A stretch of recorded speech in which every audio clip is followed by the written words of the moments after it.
So, hello together. Welcome to today's webinar. We're going to have the third part of the Rfem 6 for students row. 2 weeks ago, you had the simply statics for members. Last week, you worked with our section on creating your own sections and importing them to Rfem. And finally, today we will go into surfaces and the finite element analysis in Rfem. So maybe before we start with the theory, me and my colleague will introduce ourselves. I'm Thomas Eichner, and I work for Dlubal like 1.5 years now. My main work here is the development of the dynamic add-ons. So everything within structural dynamics and the modal analysis, as well as earthquake design or machine-induced vibrations. That's all parts of my field. Also, I'm working in the customer support and help our customers with questions on the program. And yeah, today I'm your presenter. I'm gonna guide you through the theory, but mostly through the practical usage of the program. And with me there's Paul Sivolgin, and I think Paul can introduce himself. Hello, also from my side. My name is Paul Sivolgin. I'm a working student at Dlubal Software, and I support the product development in the area of interfaces. So that's basically the data exchange between our software, Rfem, and other software like Revit, Tekla, Rhino, Grasshopper, Altplan. And yeah, and today I'm here to support Thomas and answer your questions in the chat. Okay, thanks, Paul. So now we're gonna quit our webcams so you have more space for the presentation. And then we're just gonna start.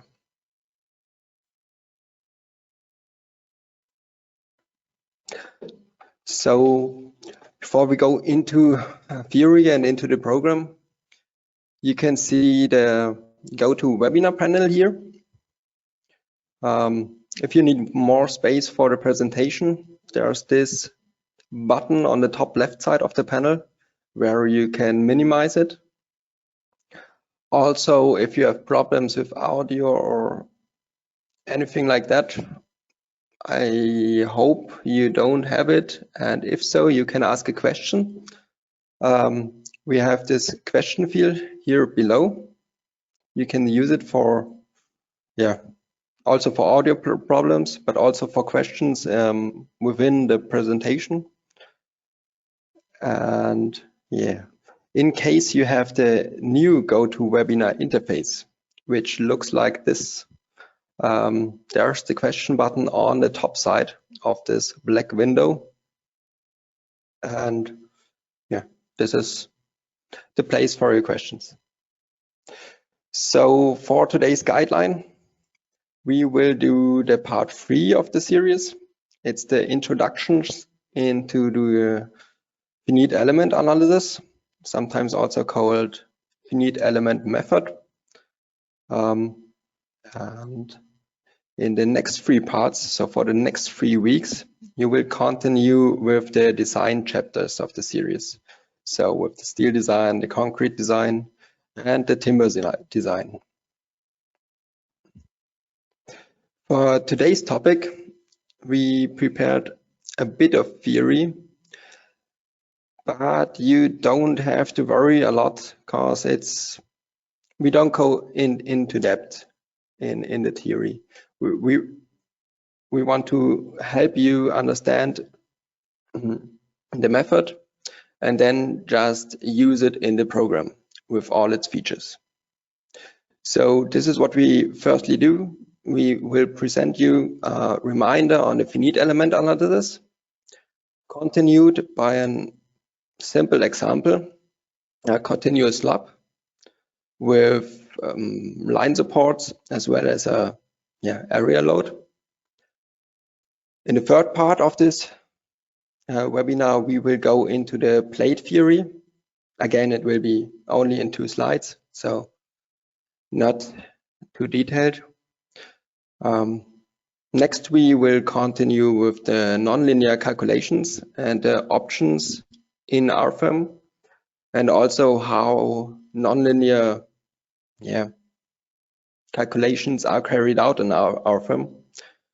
Mostly it's done iterative, so it just needs multiple steps on calculations. And on the last point of today's webinar, we will have the singularities, which are a big problem within the finite element analysis, since they produce extraordinary high results which need to be treated in a special way. And we will also present you these special ways to treat the singularities. So let's start with the basic principles of the finite element analysis. And before I go into this, I have 2 questions for you. We will make a poll, and the first thing is just for me if you're working with 2 screens. So this helps me to know how many of you want to model along, because there are several models you can model with me. And if that's not the case, I will just go a bit faster. And also, if you want to repeat the webinar and model it in the future, this webinar will be recorded and also put online on our website as well as on YouTube. There are already some webinars on the same topic from the past years. Feel free to watch them if you want to, and you can also pause them at any time to model along. So now we have almost everyone participated in the poll. And for today, I think there's just 1 person that wants to model along, and all the rest wants to just watch. So I will go in a midway. I will try for you to be able to model along, but I will also keep up a space. So let's continue with another poll. And this is about your previous knowledge on the topic. Have you already heard a lecture about the finite element analysis?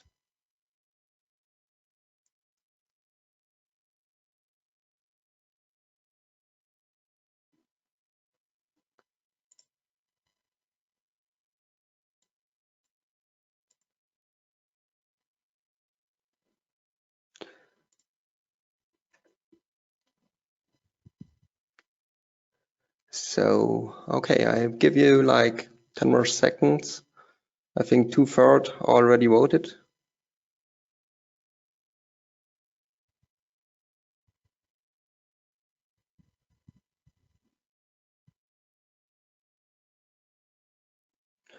And then let's see. So, a small majority have heard a lecture on finite element analysis already. So this will be a short reminder for you. And for the rest, I will introduce it to you and give you the basic principles of the finite element analysis. So then let's just start with the topic, the basics of the finite element analysis. Some of you may know from static courses in your studies that there are 2 methods on calculating static problems, mainly for overdetermined systems where there is just not a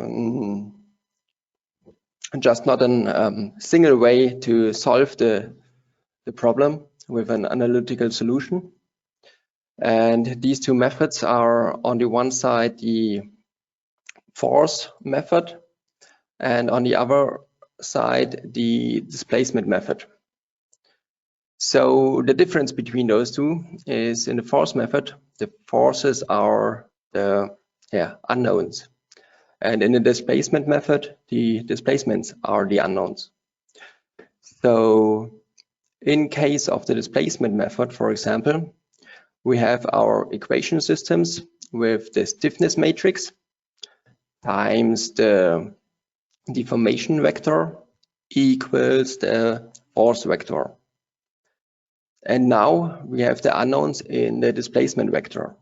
So the target will be to calculate the displacements. The stiffness matrix can be constructed by using unit loads and then investigating the system on how this unit loads interact with all the degrees of freedom, with all the supports and with the internal forces. So the displacement method is mainly used by computer programs, and it's also used by Rfem 6, or in general by Rfem and RSTUB. And as I already said, the analytical solution for structures is hardly possible when it's go into well over-determined systems. And therefore, we need to decompose the structure into a mesh of finite interconnected elements. And with those elements, we can define properties in between each of those elements. So that would be the next step, that we define the properties at the intersection between the elements, which will be also called nodes in this chapter. And inside the elements, we can describe the mechanical behavior by approximation sets. And mainly for simplification, you could use linear approximation sets, but there are also, let's say, more complex approximation sets with higher order approximations, but that's maybe a bit too theoretical for now. We will just go with linear approximation sets in this case. Then one more point, this decomposing of the real structure into a mesh of finite elements, that's a so-called discretization. And a discretization is really like a big word in the topic. So it always helps to remember it, the decomposition of the structure into finite elements. And now we will go through a more visible procedure on how the finite element analysis calculation works. At first, we will have this determination of the local element stiffness relations. So we will decompose the structure, like here in point 1, into all these small finite elements. And in the second step, in the figure, we have, for example, here 2 of those finite elements. Please don't be confused. There are lines inside that could lead to like a more decomposition of the elements, but that's not the case. So these 2 here in the figure are the smallest elements, and you can just ignore the mesh inside them. So we have these small elements, and we have these properties between the elements. For example, it could be that the deformation in the z direction must be equal between those two, or the deformation in the x direction, and so on. Now we have the stiffness for each of those small elements, as well as the properties between those elements. So the next step would be to combine them. So we have our local element stiffness matrices. We also have our local element load vectors. And now we will transform them into a global coordinate system. And with this transformation, we can also put them all together into a global stiffness matrix. So we just combine the stiffness matrices of every single element into one global stiffness matrix. And we're doing the same with the local load vectors and combine them into the global load vector. So with this, we already have the stiffness matrix and the load vector from our equation of systems, which is stiffness matrix times displacement vector equals the force vector. And what's not known is the displacement vector now. And to be able to solve this equation of systems, we also need to take the supports into account. So in this step 4 here, we have now this green supports in the system, and we include them inside the displacement vector of our equation system. So for example, let's say this right side here, we have a completely line support, which means this line here can't move up or down. So we know the displacement at those supports must be 0. And that's what we introduce in our complete equation system into the displacement vector. So we can just set some of those entries to 0. When this is done, we're already ready to go and we can solve the equation system. So now we have all the deformations in the system, and with the known deformation, we can go into the post-processing for each single element and determine the support forces and the internal forces for each element. And this is then done by the approximations I already mentioned. And in this case, you can kind of see by the colors that there's more of a linear approach here. So it just changes gradually over the element. And with higher order approximations, you will get more exact results within these small elements.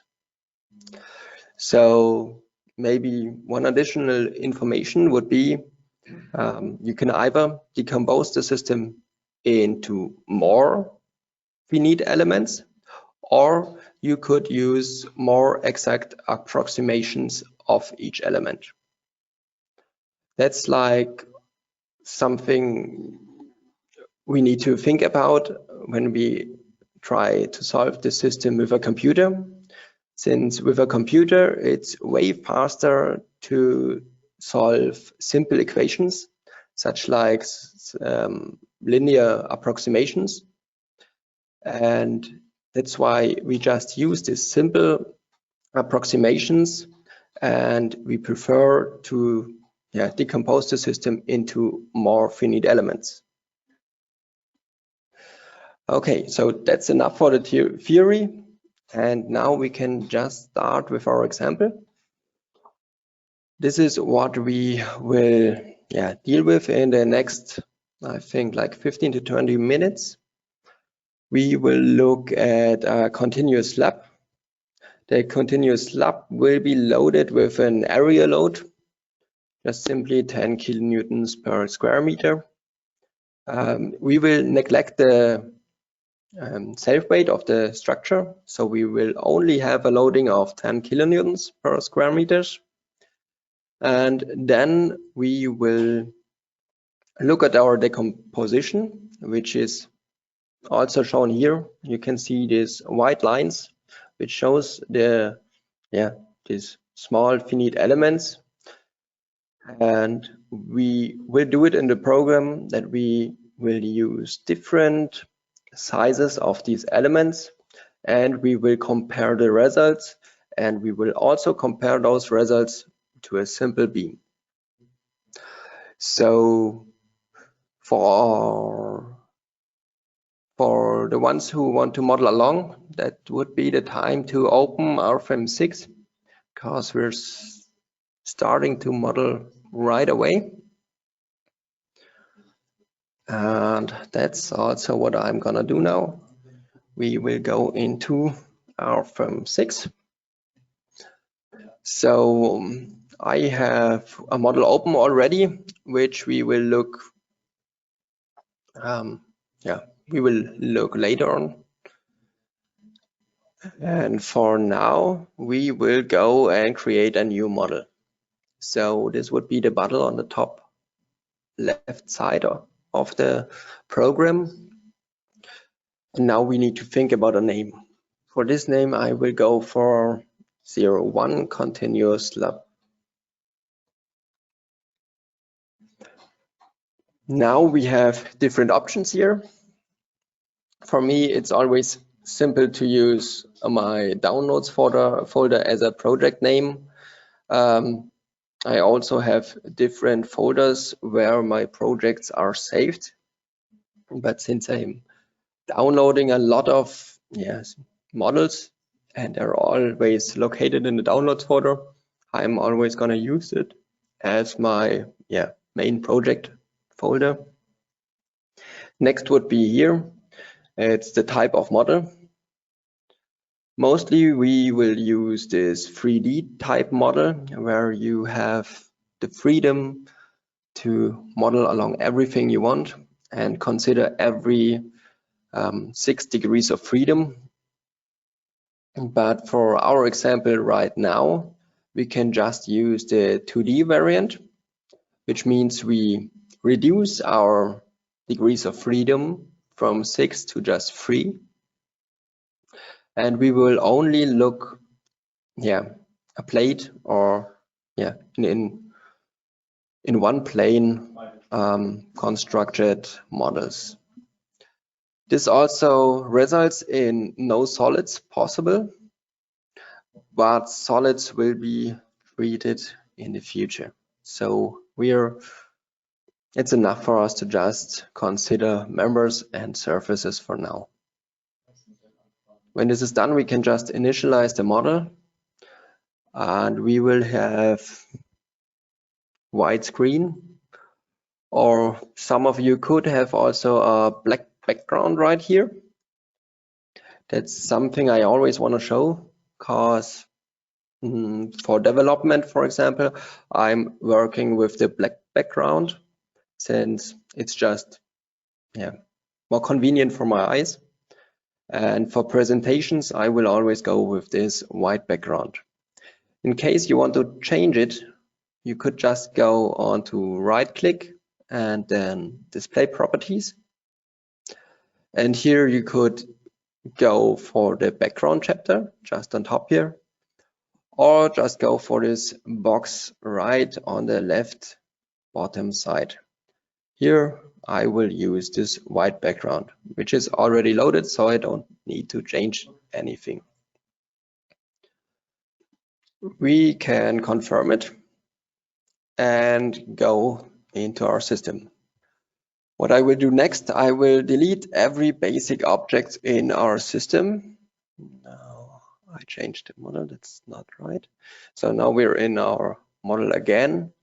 We can go with right click on basic objects and delete those basic objects. So whenever you create a new model, there will always be the basic objects of the last model overtaken. That's just for your convenience, that you don't have to create everything new in each model. So you can just use what you already constructed.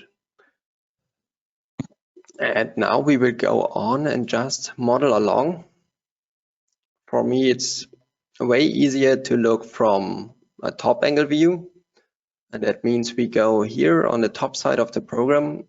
We have the visibility, or let's say the viewing direction, which I will go for the Z direction. And yes, now we're ready to go.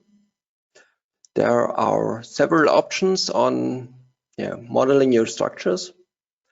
We have this data navigator on the left-hand side, which I think was already introduced in the first part of the series. And now we could go here and define a new material, and in the next step we could define a new section, and so on. So we could also create everything with just the data navigator. But since the speed of modeling is a very big point for workers, we also implemented these fast access buttons here on top. So these buttons make it easier with just a few clicks to create a system. And that's what we're gonna do now. So we're gonna do the create a surface element. We will create a simple rectangle surface. There it is.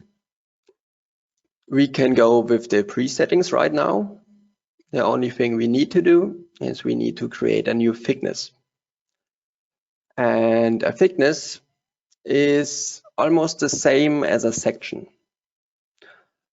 but it's way simpler since you only need to define one dimension, and this time the thickness. You could also use like varying thicknesses with different nodes and different thicknesses at each node, and in between this thickness is interpolated.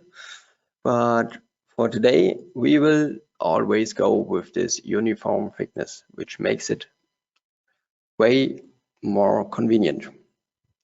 So we will start with a model, and we'll start with a thickness of 300 millimeters. That's a typical thickness for reinforced concrete slabs. I worked in a testing bureau before, and I saw like everything between 200 and let's say 350. Okay, as soon as this is done, we can also see here we don't have a material yet, so we can just click on it, and the dialog for the material creation will open automatically. And now we will use a really nice feature, which is this book on the top right side here. Whenever a book appears in the program, there's a library where we have predefined values or predefined sections, or in this case, predefined materials. So it's just that you have it more convenient to just select, for example, a C3036, 3037, and every properties of this material will be overtaken automatically. So you could go and use those filters, for example, your region, or the material type, if it's concrete or if it's timber and whatever. But what's way faster is if you know the material already, you could just type it in here and then select the material you want. For the C3037, there won't be much of a difference between the countries, but since I'm located in Germany, we will just go for this German concrete. So let's go for this here, concrete C3037, and press OK. And so we have the material, so we can also confirm it. And it was overtaken to the thickness, which we can also confirm. So now we are back in the dialog for the rectangular surface with the thickness as well as the material. And we can now confirm it and start the modeling. So for the slab, I want to have, let's see, 10 times 5 meter slab. So we will start at the origin, and then we will use our guide points for this finishing point of 10 times 5 meter. As soon as this is done, we have the slab, and I will rotate now a bit, so you see it's just in one plane. So we don't see any thickness here.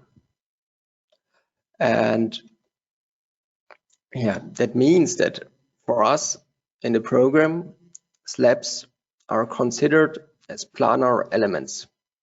So they are just treated in one plane.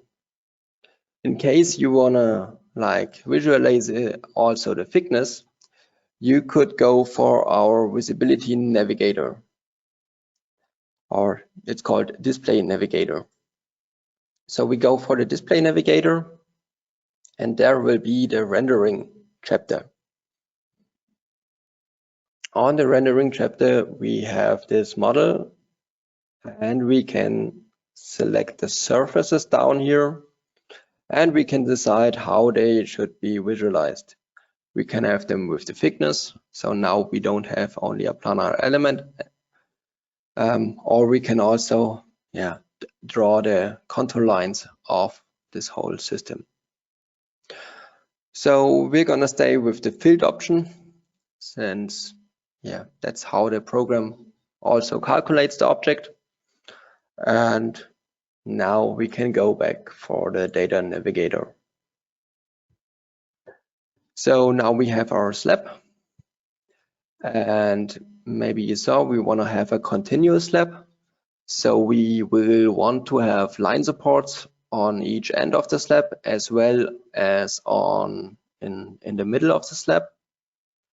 But as the line support name says, we need a line for the line support.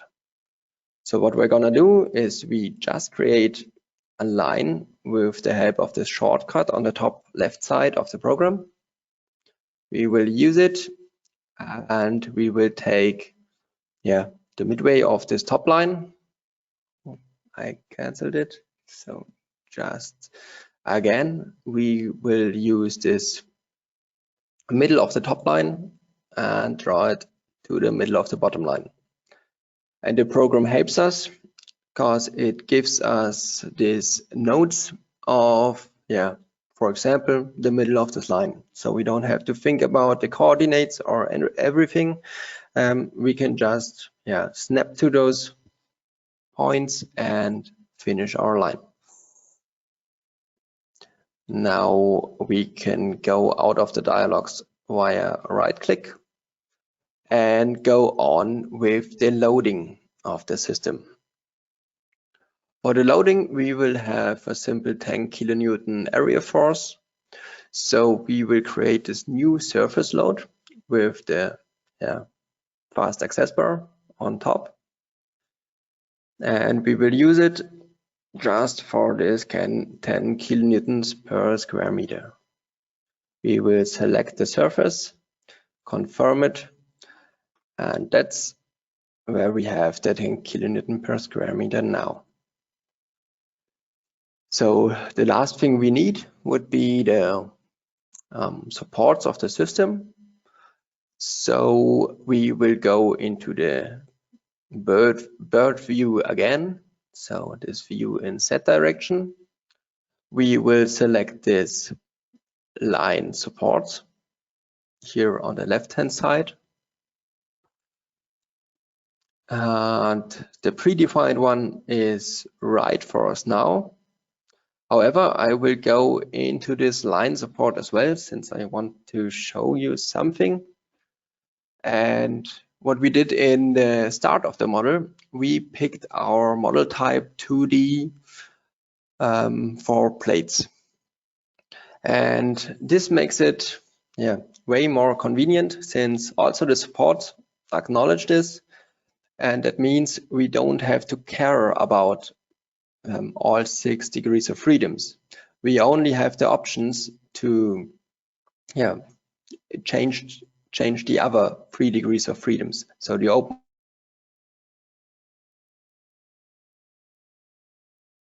ones be faster, and this can make your work. So always think about your system and think about if it's not simply doable also in the 2D dimensions. So this support is just restrained in the translational Z direction, and so we can use it as it is predefined. We can confirm it and just select now our lines. As a reminder, if we drag from left to right, we will only take the objects which are inside our selection rectangle. If we go from right to left, we will have this blue rectangle, and this means every object are selected which intersect with this rectangle. And that's what we're going to do. And voila, now we have our supports in the system. So now the system would be ready to be calculated, but we want to interpret it further in further steps. So what we're gonna do, we're gonna select everything in this model, and we will go there with a right click, then on this manipulation, and then on move or copy. Also, this button could be reachable faster by taking just this shortcut on the top side of the menu. So within this copy modification, we can now define how many copies we want to create, or if we just want to move those objects. We want to copy them, and we want to have a total of 4 sets of those of the slab. So we will go and create 3 copies, and we will displace them like this is 10 meters. We will go 5 meters more, so we will go for 15 meters displacement in the X direction. And now I see we still have units of millimeters right here, which is not that convenient right now for me, and this is overtaken from another model for me. But the preset should be meters, so if you just created a new model, you should be fine. But in case you also have these millimeters right here, you can just go for this unit button here on the bottom left side, and there's also marked with this red arrow on which units we use in this dialog right now. So we are at the lengths, and we have here the unit of millimeters. We will change it to meters. Confirm it, and then also the dialog changes. Now we will go for this 15 meters and confirm the dialog. And now we have our 4 different slabs, but we don't have our guidelines, including every object. So, well, it's not necessary for the calculation, but I prefer to have our guidelines over the whole system. So we will go into a right click into our guidelines and object snap options, and there we will go for let's say a spacing of 0.5 meters instead, as well as I want to have in the plus direction, so to the right side of this x coordinate, we want to have 150 of those points. We will click OK, and now we have our new grid lines. So the next step would be to have a mesh refinement. So that's now about the discretization of the system. So how detailed each slab will be discretized in these finite elements. We also have global options. We won't use them here, but I'm just gonna show you where to find them. You can go for this calculate on the top left side, and then on the mesh settings. And now we can see in general, now the elements would be 0.5 meters in each direction. So this would be for all objects, but in our case, we want to have it different for each slab. So we are gonna use some property of the slab, which are also called types for surfaces in this case. So we have our surfaces, and those surfaces can have properties, and those can be defined in this types of surfaces section. So we will go here and go for this surface mesh refinements. Inside we can just go over it and go for 4 different mesh refinements. We can go for 2 meters, then create a new one. We will take 1 meter. We will take also 0.5. And then we will go for 0.1. Now we only have to assign those mesh refinements to our surfaces. This can be done with this top right side. We also have a button to select the surfaces. So we will go for it for the surface 1. Confirm it.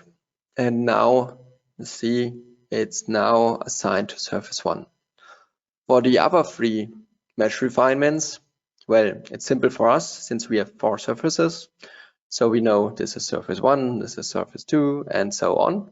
So we can just go here and insert numbers manually. So now we're done, and each of those surfaces has a different mesh refinement. We have to confirm it. So in case you press the escape button now or cancel it, this create a surface mesh refinements wouldn't be saved. So always make sure to press either OK or apply.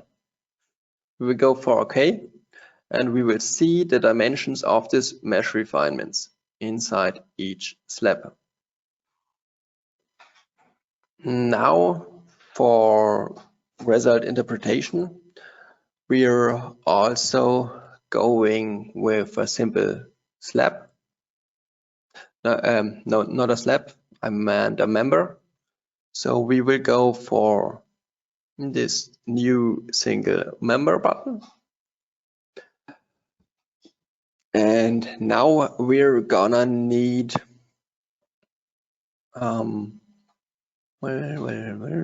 exactly, we're gonna need a new section for this member, and this can be done quite easy by just going into this create new section dialog. Right now we're gonna take the same material. We're gonna take the predefined section here, but we wanna change the dimensions of the section. So we're gonna go in the second tab, which is this parametric massive one. And we wanna have now a width of 1000 millimeters, so 1 meter. And we wanna have a height of 300 millimeters.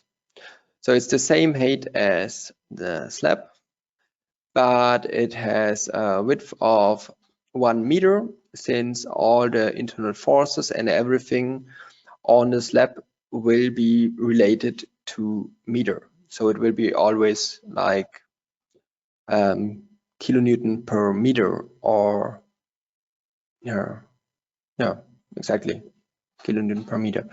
And so we're gonna use this 1 meter also for our member. We can confirm it and draw it right here on the right side of the last slab. We join it and just go for those 10 meters. And there it is. So we can go out of the dialog with the right click and treat this member now. What we're gonna do next is we wanna have also 2 supports on the end of the member, but we also want this 1 support in the middle of the member. But there's no node right now, so we need to split this member.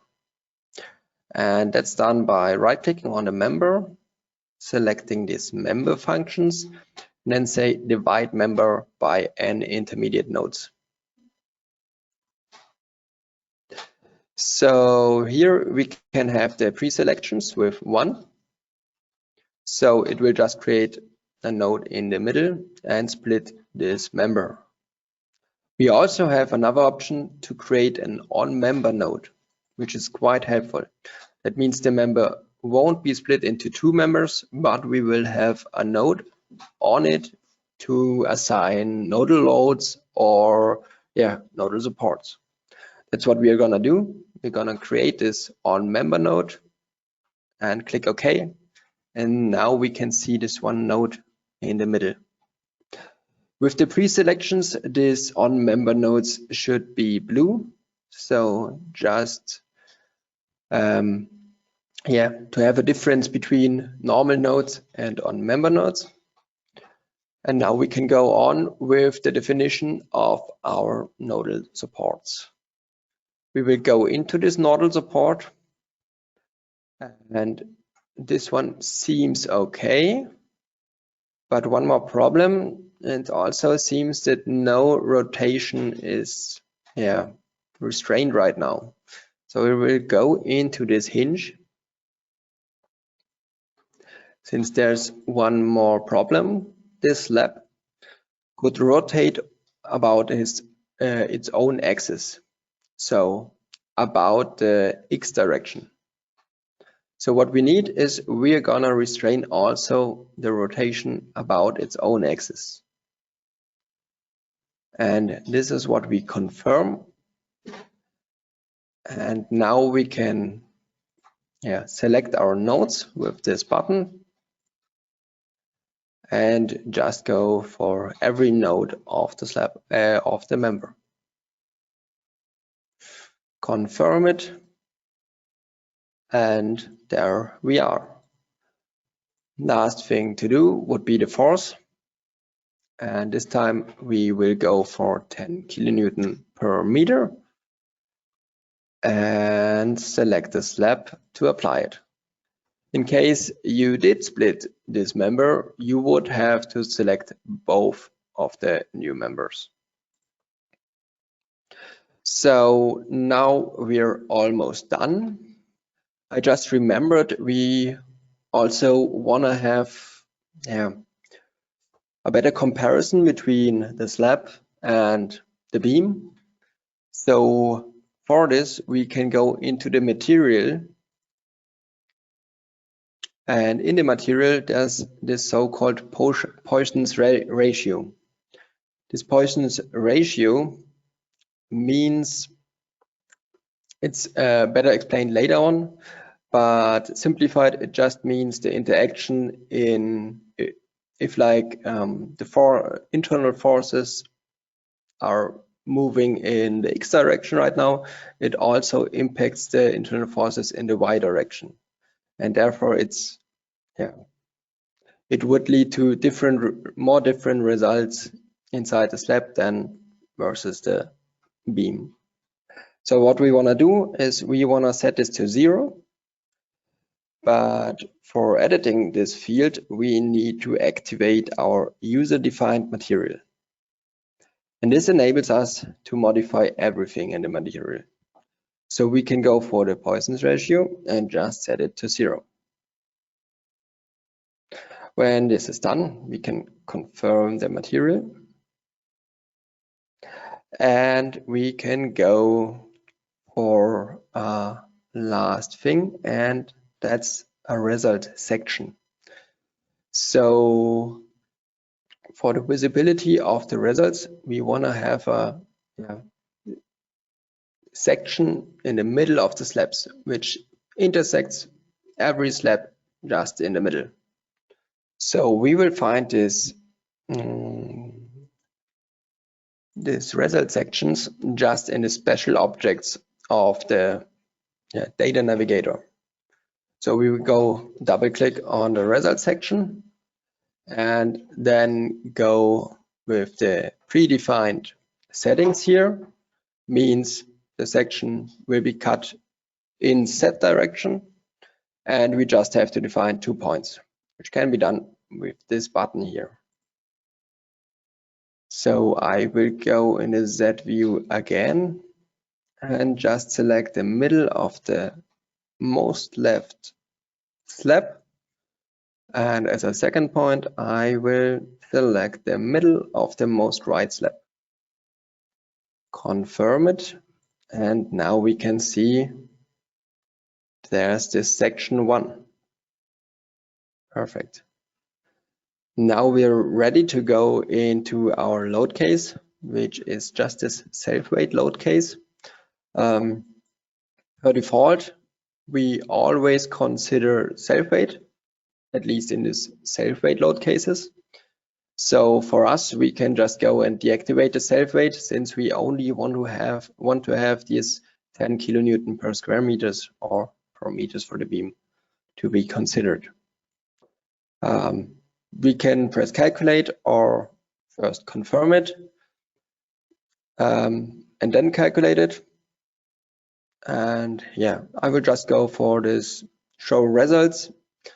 That means if we are clicking the show results button, we only want to see the results of our current selected load case or load combination.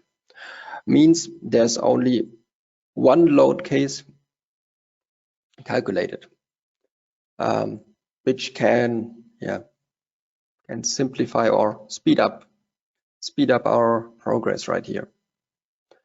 So right now we see our different results for our different mesh refinements, and I will just go here on the top side. We can also select the same button for this show results to hide the results again. And now we can investigate a bit on the on our mesh refinement. Since on the left side we had this 2 meters rectangle, and now we also see the constructed mesh right here. So we see there's only 3 elements on the left side. There's even a rectangle and triangle element, which should always be avoided. It's not always possible, but if possible, those elements should be avoided. Then in the next one, we would have 5 elements in between those line supports. And then it goes up to 10. And here, I don't know, could be about 100 elements between those 2 line supports. So, okay, let's go into the results. And in the top view, we just see the coloring of the surfaces. But if we go now for our minus y direction view, we're gonna see our results on the results section. So within those results, we will see some differences. But the program does not show us the values for each place here.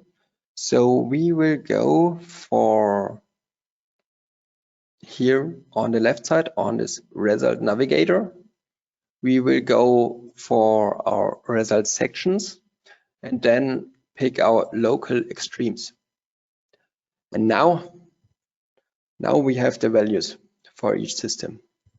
And we see we have 0.3 millimeters for this first very coarse mesh refinement. In comparison to our beam element with 0.5, which I just say right now it should be the exact solution. This is the solution we want to get with our slabs. So it seems like this is way off. This is way too coarse. Also, the next one here with 0.4 millimeter seems a bit off. For better visualization of the differences, we can also go for the internal forces. So what we're gonna do is we go for the member results right here. We will go for the internal forces and then for the moment about the y-axis here. So now we can see our my on the slab. Now we want to see the same thing for our other parts. That means we will go also for our surfaces. There we will go for our internal forces, and we will firstly, let's pick the my. And now there's something strange because the my, it's just not matching the results from our member on the right side. And there's a reason for that. That's the convention of the axis for slabs in comparison to beams. For this beam, it's kind of simple. We have our y axis of the coordinate system. It shows outside of the screen right now. And the my of the beam just rotates about this axis. For the slabs, it's a bit different. And now I will go into this mx. And this mx seems to be the thing we want to see right now. So for slabs, the mx means that in x direction, the slab is cut. And then the moment rotates about the corner of this cut. So that's the different convention for internal forces between slabs and members. So mostly for this system, it was quite simple since my can't be the same. So sometimes it just helps to click through all of those, at least in the beginning. And now we can, interpret the results even more. Therefore, I will, deselect the loads so they are not shown anymore. And now we see here 28.45 about these 31.18. Okay, that's quite a difference. I think that's almost 10%.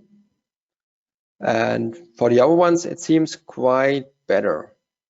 At least this very fine mesh, it's almost the same as our beam results. So this is usable. Also this one, the difference is not even 1%, seems also usable. For me, also this one seems usable.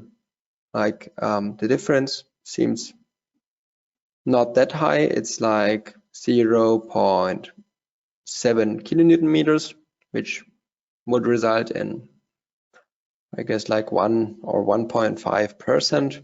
That's completely okay.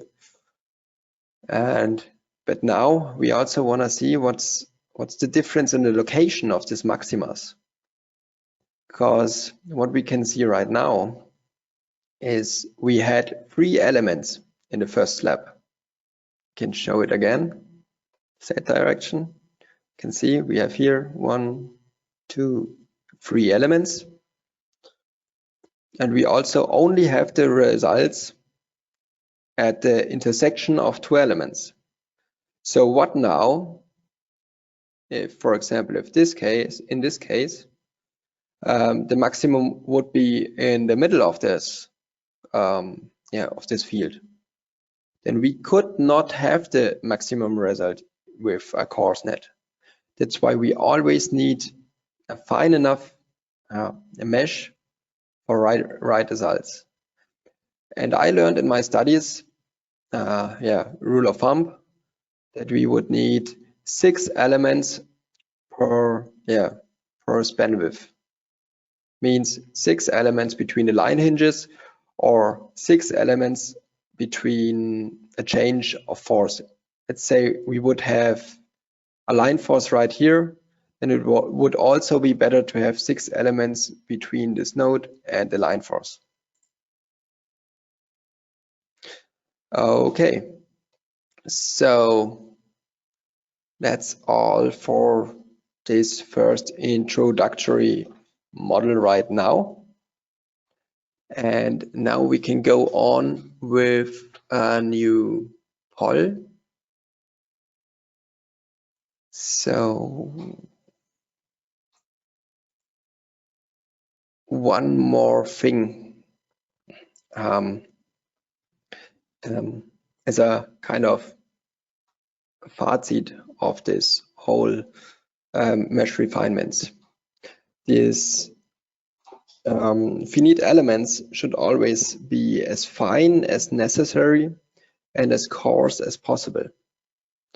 So as fine as necessary to achieve the exact enough results, but also as coarse as possible, because as you can see, we have 3 elements on the left side and we have, let's say, 1,000 elements on the right side. But that also means that the computational effort, and therefore the time the program takes to calculate it, is gonna increase by a lot. And for these small systems, it just wasn't visible in the calculation time. But if you imagine like a skyscraper with 10 stories, there could be really hours of differences, even days of differences, in dynamics at least. So, okay, then let's start. And let's say, do you remember what does the discretization mean in the finite element analysis?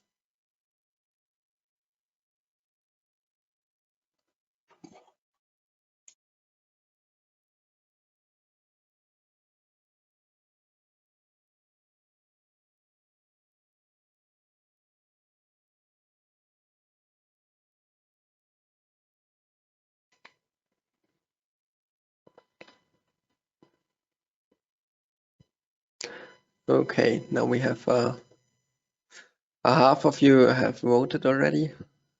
Let's give the rest like 15 more seconds.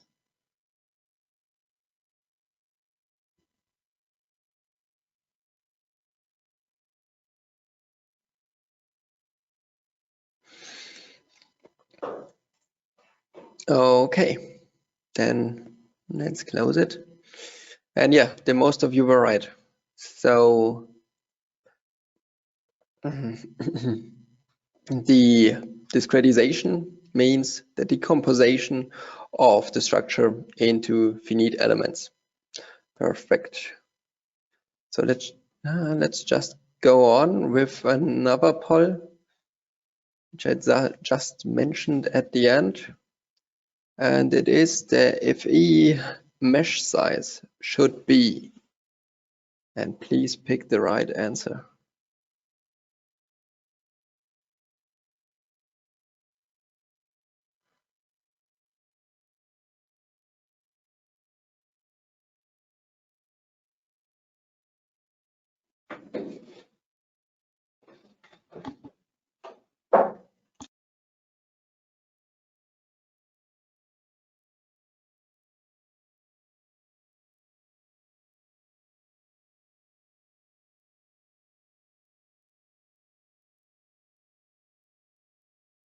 Yeah, okay. I saw one was very fast. I think he needed 1 second to answer this question. Maybe a bit too fast in this case. But yeah, then let's see about the results. And yeah, the finite element mesh size should be as fine as necessary, but as coarse as possible. So we wanna have exact results, or exact enough results. That means as fine as necessary. But we don't want to have too much calculation time. And that's meant by this as coarse as possible. Okay. Then let's go into our next 2 small theory slides. Because right now we're gonna talk about the plate theory. No worries, this will be very simple and just related to the simple beam element analogy. So for beam elements, we have 2 types. We have on the one side the Bernoulli beam, and on the other side we have the Timoshenko beam. Well, for the Bernoulli beam, we have the cross sections which remain in the plane, and the cross sections remain perpendicular to the member axis. Also, we don't have a consideration of the shear deformations, and we have a rigid shear stiffness. On the other hand, we have the Timoshenko beam.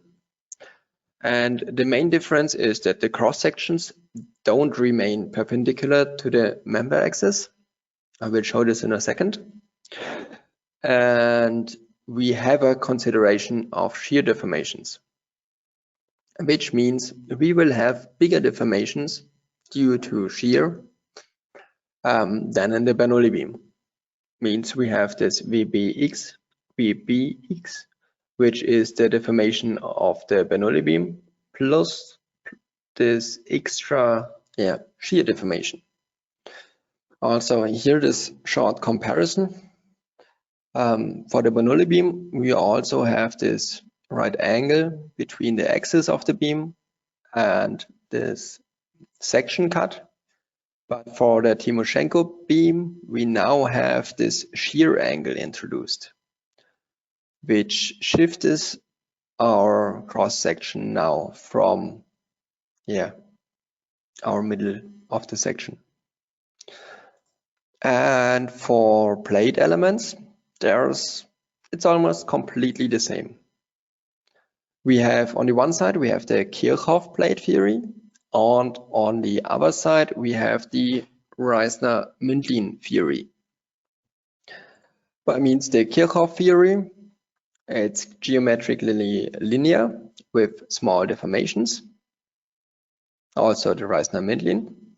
We have the linear elastic material law of Hooke, also holds for both theories. We have the cross sections remain flat and there's no warping. And we have a constant thickness. And now the difference is the same as for the beam theories. For the Kirchhoff plate theory, we have the consideration, no consideration of the shear deformations.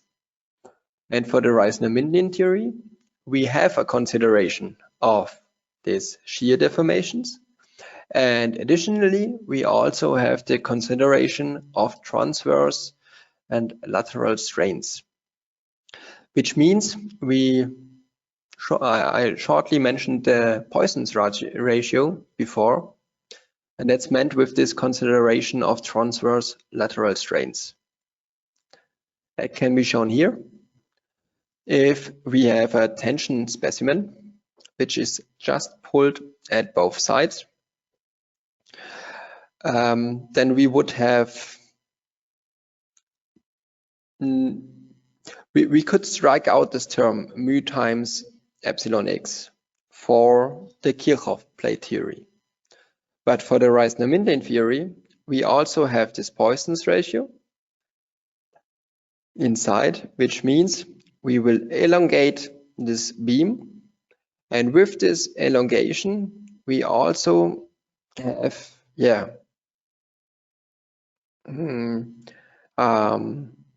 we have the section like getting smaller in width and breadth. So yes, so the cross section would shrink because of this elongation. Okay, then we can transfer it to the plate elements again, and there we had the simple mark of the Kirchhoff theory. It has no consideration of shear deformations. That's why it's called the theory of thin plates, because for thin plates we don't really need shear deformations because they are not big enough, kind of, and means we have the pure bending load bearing capacity. And all of these assumptions and these restrictions make it a simplified approach. On the other hand, we have this Reisner-Mindlin theory, which considers the shear deformation and is also called the theory of thick plates, but can also be used for thin plates. There's no problem in that. The component of the shear influence is higher, because the thicker the plate, the higher the influence of the shear. And well, yeah, that's, you consider the shear deformation, which means it's a higher value approach, and you get more accurate shear forces and deformations.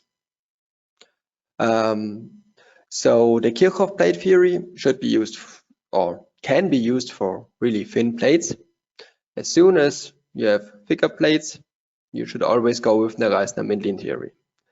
In Rfem 6, the Reisner-Mindlin theory is the standard. So I will go into Rfem 6 for a short time again. And in the later praxis, you won't care about the difference between those theories. In fact, mostly you just use the preset, which is the higher value approach with the Reisner-Mindlin theory. But since you are studying all fields and all the theory, you could also need to use the Kirchhoff theory for comparing your hand calculations. And you could also use the Kirchhoff theory inside Rfem 6. And that's where you just go into your load case and into the static analysis settings. And inside this basic settings, you could choose between those two plate bending theories. So just in case you want to recalculate some exams or okay. So now we could go for another short poll, and that would be this one. Is the following statement true or false? The Kirchhoff plate theory does not consider shear deformation.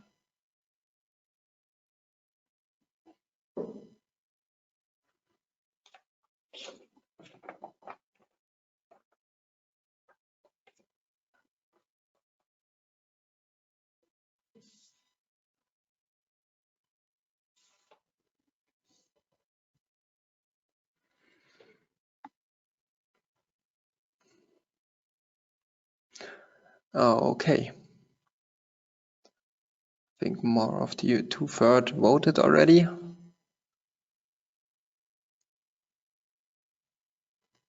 And let's see for the right answer. And yeah, the right answer is writer, kind of. So most of you were right. That's pretty cool. And yeah, then we can just jump into our next topic. Now we are kind of through with this plate theory and with this theory of finite element analysis. And in the next models, we would go for nonlinear behavior. So whenever supports could, yeah, let's say, work differently for tension or for pressure, and so on. So we have it right here. Nonlinear calculations. The most important disadvantage of nonlinear calculations is that the superposition law is no longer available. Means you, in the studies, you sometimes calculated first the self-weight load case and then the live load case, and then you would just combine the results by adding them together. Yeah, there's a problem now since that's not longer possible. Let's say, for example, these typical applications in Rfem 6. We have the geometrically nonlinear calculation. So there's the first order calculation, and there's the second order and third order calculation. We go for, let's look at the second order for a second. It's also called P delta, consideration of P delta effects in English, quite a lot. And that means that a system is loaded and calculated. And imagine like a column which has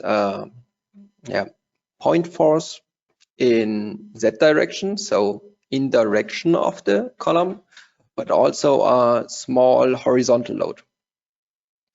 And if you calculate this now, and you would get, let's say, a deformation of the top of this column of 1 centimeter. So this theory first order would stop at this result. So you would have the final result with this 1 centimeter displacement on top and with all the internal forces. For the second order analysis, which is the analysis on the deformed system, there would be another iteration. By means, we would first make this first order calculation and get this 1 centimeter deformation. Then we put the load on it again, but it already has this 1 centimeter deformation. And then we would solve for the equilibrium. So this 1 centimeter would result in 1.1 centimeter and so on. And we would do this again and again until the difference between two of those iterations is small enough. So along the second order analysis, I mean, you can imagine for each iteration, you have a completely new calculation, and this demands computational power. So the more nonlinearities in the system, the longer it will calculate. So it's always on the engineer to think about what is even necessary for the system. And there are several guidelines in the different design codes, but for those guidelines, you will have this next 3 parts of this series. So next step would be, or the next typical application area would be nonlinear material behavior. And one more nonlinearity that could occur is, for example, the nonlinear behavior of structural object elements, let's say members, hinges, supports, etc. So, for example, if you're in the interaction between your geotechnics, your ground, and your structure, the ground will, let's say a building can stand on the ground, but the ground won't hold it back if the building wants to fly away. And that's also a nonlinearity, since the support would act differently in one direction than in the other direction. In general, these consideration of nonlinearities give more precise analysis, but it also increases the calculation effort. So that's why you try to not have many nonlinear stuff in your models or in your calculations if they are not necessary, because they are harder to interpret for engineers, and it's just more convenient to be in the linear range. So that's for the nonlinear theory and where they could occur. Now we can just jump into the program again. And now you don't need to model along. You can just watch for the next, I think, 4 models. After those 4 models, we will continue with 2 models again, where you can model along. So we will go for this one first. Right here, I will just delete those 2 stiffeners as well as those 2. And then we can go for the system. Right now, imagine a hall, and now we have it simplified in 2D. Means the 3D direction we just modeled by using those supports. We have overall completely hinged support, so those members could, if they're not holded, they could just rotate here around. Also on the top side, we have so-called truss members, which means we can define the member type, beam or truss, and so on. I will go on this a bit later on. So we have here trusses. That means they are beams with hinges at each end. They can do only normal forces and don't take any moments. Means they could rotate here completely free. So right now we have the system, and now we have this wind load from the right side. And let's just try to calculate it.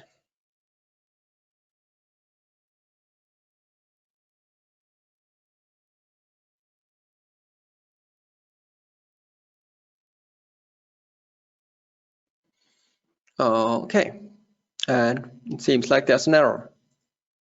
Let's see. Now we can have this table on the bottom side of the screen. We'll drag it up to see what is the problem here. And now it says us the stiffness matrix is singular. The structure is unstable, and that's at this marked point here in Y direction, so to the left and right side. Quite logical, since if we have this force here now, part of it goes on the bottom support, but also part of it goes on the top support. And now it pressures here from the right side, and the whole system would just rotate to the left and fall down. So that's a problem because the system is unstable. Now we will try to put in something to counteract this. And that's where we go for a nonlinear member. So what we're gonna do is we will create a new member here, which will be, in this case, we have either the tension members, or in our case, we will use now this truss member. So we see it here, we can only take normal forces. Okay, and a bit of shear we can also have, but we don't have any moment interaction. And now, since, let's take this section first. For sections, we want just a cable, which is only 20 millimeters in diameter. So we have 20 millimeters in diameter. And we have here, this length would be about 7 meters approximately. And when I think about it, if you now try to force this small 20 millimeters cable with pressure, it would just bend and go out of plane. So what we don't want the cable to take pressure forces, because it can't handle it. It would just deform and not take them. So what we want here is we want a nonlinearity. And in the nonlinearity, we can say it's a failure if compression occurs. Also for member nonlinearities, just to show you, we have different possibilities. We could also go for yielding, or for, let's say, a slippage where first some deformation needs to occur and then it starts with the load bearing capacity. But for our case, we will just go with the failure if compression. So it can't take compression anymore. We will go for OK. And this is ready now. Just for your information, we have now defined this nonlinearity in the truss. We could do it the same way if we just pick this tension member right here. That would be exactly the same. So in Rfem, that's the positive thing. We always have like 5 to 6 options to make it right. So everyone can find his own way to model the structure he wants to model. Okay. So now we will go for OK, and I will go for two trusses right here,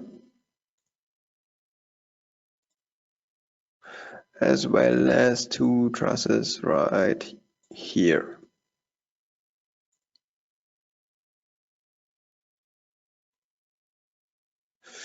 Okay, and let's see and calculate it again.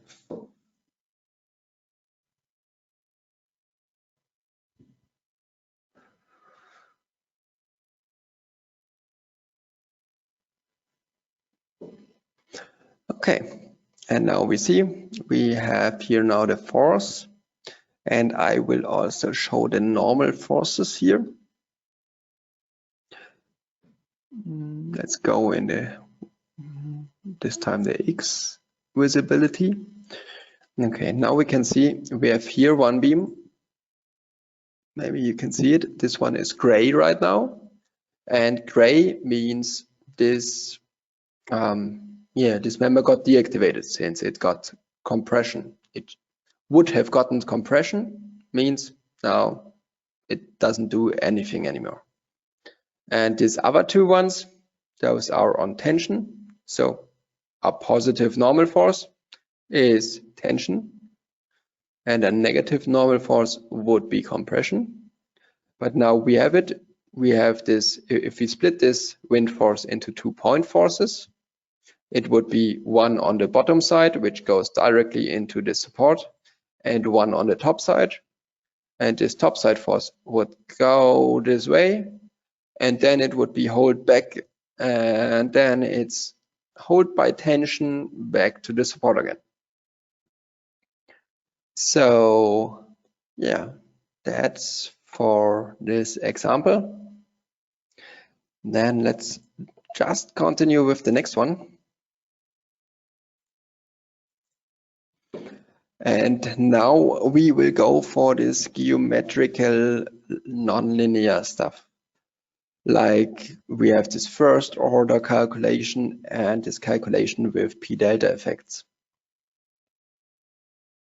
So it's a simple system.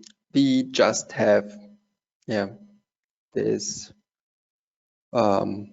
structure with we have a simple vertical loading, no horizontal loading right now. We have here a truss member. So again, you can it can't take any moment. And again, without those, this system could just fall to either side. But with those, which are now tension members, like it's almost the same system we had previously, but just one bay.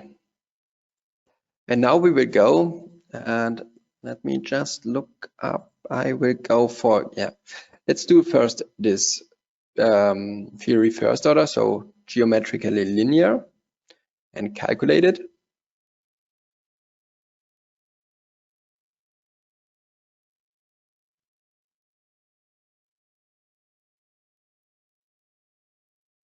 And there we have it. We have gray tension members, both ones, since we can go for the deformation in, let's say, the overall deformation. We can see it just goes downwards. It doesn't have any deformation in the horizontal axis. And within, or because it goes downwards right now, these members would need to shorten. And these members would need to take pressure forces. But they can't do it, so they will be deactivated. And now for the next step, we would have the theory second order. And for the theory second order, we always have a prescribed also horizontal deformation. So we will just go for it right now.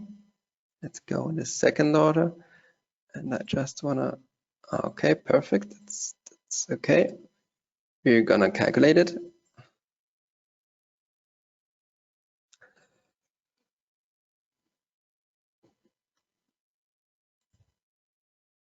Okay, and now we have the problem again. We have an instability in the x direction, cause this pressures down in the first iteration. Both of those members will be deactivated. Next iteration comes, it has a small horizontal deformation. That's from the p delta effects. The p delta effect always prescribes a small horizontal deformation, and then starts the calculation, but that's not working anymore since it's just gonna fall down. But there's an option for this, how we can calculate it anyway.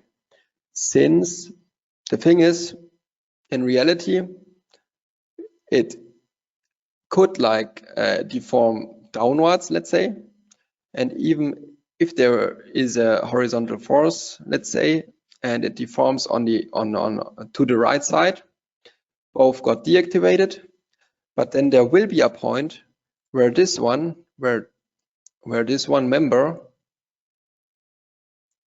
will not be under pressure anymore, but let's say it would be at this point where it is then, and then it would reactivate itself and take the tension, so the structure doesn't collapse. And this is something we can do within the static analysis settings, and it's called this reactivation tab. And here we can go for this exceptional handling and say failing members to be removed individually. So they are now not deactivated at the same time at once in one iteration, but first is only one deactivated, then it deforms further, and then the next one would be deactivated if it would be necessary again. In this case, it's gonna work now, okay, and it deformed to the other side. That's okay, but now we have this one member active again, and only one of those did fail. So yeah, that's something about the geometrical nonlinearity and the p-delta effects and how to read them within Rfem. So I would say right now we are a bit over half of the time, so we could do a coffee break right now. Let's go for 10 minutes, and then we will meet up at 17:47 again. So see you then.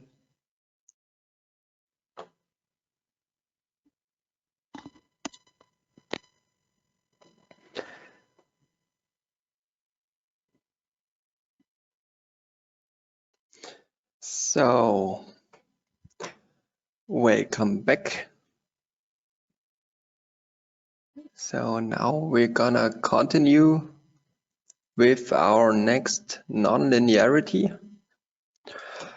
Right in the next model, we will look for support nonlinearities.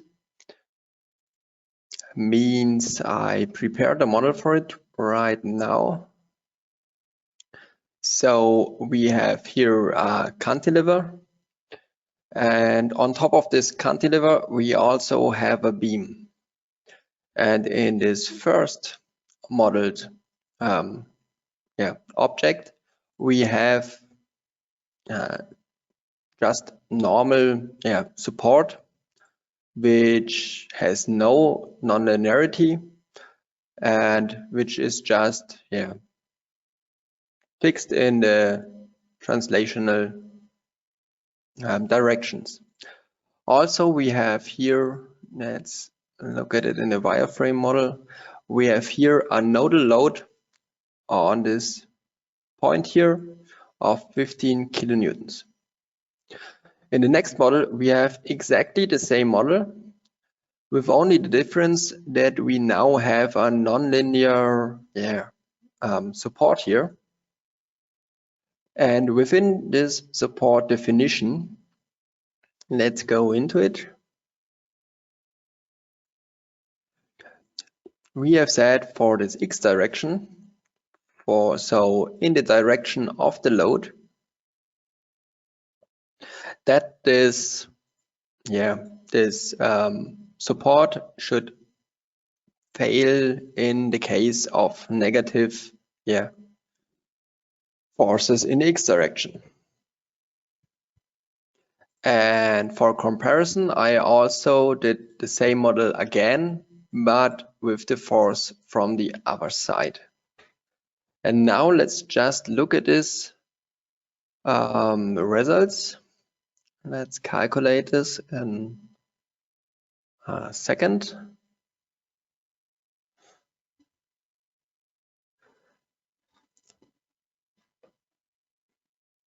Now we see we can also show us the support reactions here. In this case, we have this normal nodal support. We can see this horizontal force is mainly taken by this support. For our next model, where we said it should fail in case of negative px values, we have now the case that it is true. So the value px is negative, and that means that this support should fail. And that's perfectly inspectable right here. We now have all this horizontal force only be taken by this cantilever foot, and this support doesn't do anything. That means that this whole system will deform a lot on this top side. And in the third option, we have a positive px, which means this support won't fail and it will take all the forces. So that's a typical use case of nonlinearities for supports. It's the same also for hinges. Hinges and support nonlinearities are treated in the same way. And yeah, that's just a simple visualization of a support nonlinearity. But let's go into a cooler example right now. That means we're gonna look at a ladder. Right now, we have this ladder, and this ladder leans against the wall. Means, let's see here, the support only acts in this X direction. So this ladder is held against the wall, and on the bottom side, it just stands on the ground. And now we try to model this standing on the ground. And this can be done, for example, with friction. And a friction is also, let's say, more complex nonlinearity than just a simple, okay, you don't work for positive forces. Because right now, we defined here for the X direction and the Y direction this friction nonlinearity. And this friction nonlinearity is defined by this friction coefficient. Means the support can only take horizontal forces dependent on the force that is vertical to it. Means if we have 1 kilonewton here and we have a friction coefficient of 0.2, it could only take 0.2 kilonewton in this X direction. For support force of 0.5 kilonewton in Z direction, we could only take 0.1 kilonewton in the X direction. And now I try to simulate a single person of round about 100 kilograms, which equals 1 kilonewton. And I created here 16 load cases. We can also let us show this in an animation view. So we can see each load case changes the location of this person. So the person climbs the ladder. That's what we want to investigate right now. And now I'm gonna calculate all of those load cases.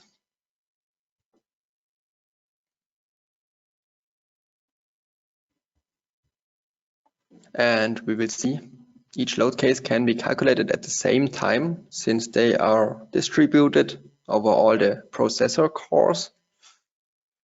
And what we also see is that from load case number 12, it won't work anymore. And now we will investigate why this happens. So we will go for the results and for the support reactions again. Now we are in the first ladder. Means we have this 1 kilonewton. We have 2 supports on the bottom side, and each support takes a vertical load of 0.5 kilonewton.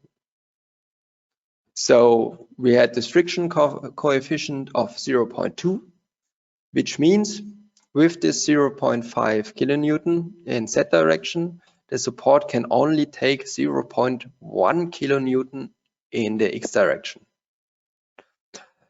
And now we have here 0.01 kilonewtons for the first ladder. Now we will go up the ladder and we will see this horizontal force will increase. This relies on the equilibrium of moments around this bottom point, and the farther we go away from this point, the higher this distance is for the moment calculation. And with this equilibrium, this results in higher horizontal forces the higher the person climbs the ladder. And now we can go upwards and upwards and upwards up to, I think, the ladder number 11 we are at now. Here we have 0.099 kilonewton. So it's beneath the capacity of this support. And if we go one step higher now, we are here now at 0.1 kilonewton in horizontal direction. That means the support can't handle it anymore, and the ladder would just shift away and the person would fall down. Okay, so that's no good for the person, but mostly the person could have a helper, right? So we could go, and now we will investigate the last one. So when the person is on the top side of the ladder, and now we want to investigate what happens if another person would go and stand on the last part of the ladder, on the first part of the ladder here. In addition, just to increase this vertical load. And this is something we could do by just going into our load cases. And now we will create a new load combination where we combine, let me see. Okay, where we combine these two load cases. On the one hand side, we have this person on the top of the ladder, and we will combine it with a person on the bottom of the ladder. We will go for OK. Then we will see here's our person 1 and here's our person 2. Now let's see if this works.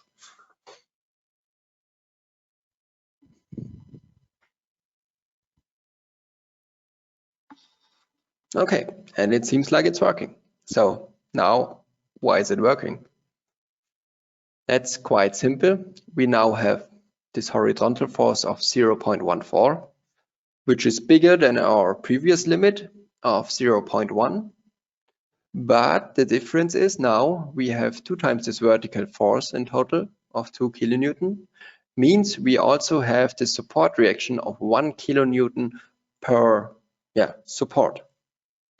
And we had this friction coefficient of 0.2. Means now the support can withstand 0.2 kilonewton of horizontal force. So now you know the static reason why it's always good to have some helper which holds the ladder on the bottom side or even stands just on the last spross of this ladder. Okay, then let's go into one more nonlinear example, which would be a tension specimen right here. And this is modeled as a surface. So we have here one surface with a thickness of 3 millimeter. And this steel specimen is completely holed on the left-hand side. See it here a bit in green. There the whole specimen is fixed. And we will go with our linear elastic material model first. And for the loading, we have here our 504 kilonewton per meter, which are applied to the right-hand side, to the free end of the specimen. So it's just a test example of a tension test where the specimen is just pulled on one side. Now this side of the specimen, so this one here, is 14 millimeters high, and in the middle we have a distance of 10 millimeters. So this here would be 10 millimeters. And we have a normal steel, so an S235, which means the yield limit of this material is 235 Newton per square meter. This force now is calculated. You can see it right here on the bottom side.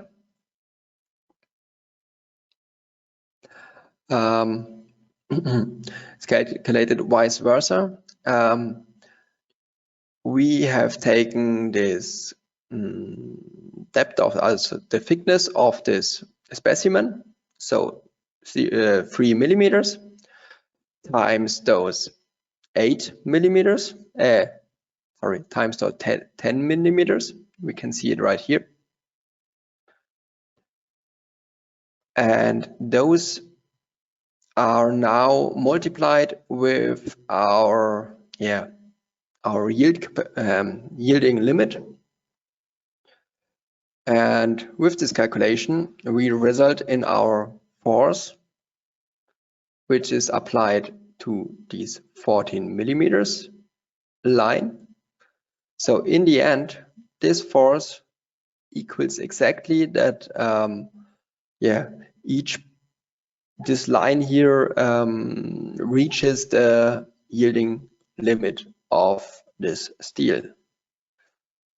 Maybe as a hint, if you want to calculate such stuff which is here in the comment, you could also use here inside this parameter, you could also go for formula and just go and create a formula yourself and let it calculate by the program. You could also use, for example, the thickness outside of our base data. So this could help a lot. And if you want to, let's say, geek out on this, you could just define here your complex formula and change even dimensions, and it would be overtaken automatically. Okay. So now in this load case, we have exactly the limit where the specimen is shortly, or it is at its yielding point. We also have another load case. This one is 503.5, and the next one is 505. So it's just a tiny bit more than this limit. And now we're going to investigate this on one hand with the linear material model, and on the other hand with a nonlinear material model. But let's start with this linear one. We will calculate it, and then we will look at the results of our exact limit state, this one here. Let's go for it. Then we see the steel, its limit is 235, but we are calculating with a linear elastic material model, which means it doesn't have a limit in this case. That means we have here our limit with this 235 Newton per square millimeter, but as you see, we have lots of stuff that exceeds this limit. But in reality, this wouldn't be possible. In reality, this steel would deform more. And that's what I also show you with this deformation. We have here our exact limit. So the first load case, we have a deformation of 0.1 millimeters. If we go now and increase the load a bit, we will stay at this 0.1 millimeter. Also for the forces, let's go on this. We now have just more parts of the model which exceed this 235 millimeter limit. Maybe just as a hint, also we see now this, all these boxes of the finite element. I can also show the mesh are now in one color. We can also adjust how the smoothing between those elements would be. And that could be done in calculate and then this results smoothing. So the standard settings of Rfem are this continuous within surfaces. And I will apply it. And then you can see it was just like, kind of averaged in between. And that's not the perfect way to go, since you have multiple results in one element. Means in case you investigate systems on a stress basis, it always helps to activate this constant on mesh elements option. We apply it, then we have exact values for each element, which is quite helpful for stress analysis. So we will continue with this result display, and in the next step we will change this material, and that's done by a double click on it, and then we will go for this isotropic plastic now, for the plastic material model.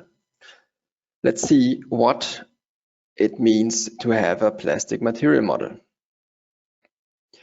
In here we can see, okay, we have the steel type, we picked our isotropic plastic material model, and we can investigate what it means.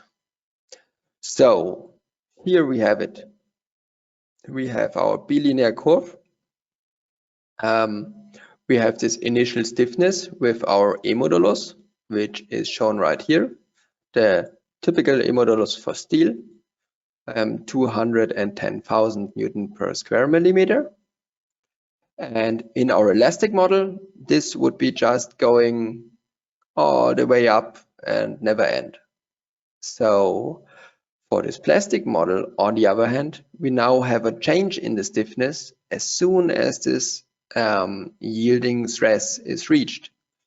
And as soon as this yielding stress is reached, we have another stiffness, this EP, which is way lower, like 100,000 times lower than this initial stiffness. Means it would need to deform far more to take more forces. It's also sometimes mentioned as strain hardening. Means at this point the material can take more forces, but it needs lots of deformations for it. Then we can just go for it and calculate this one as well. So let's go.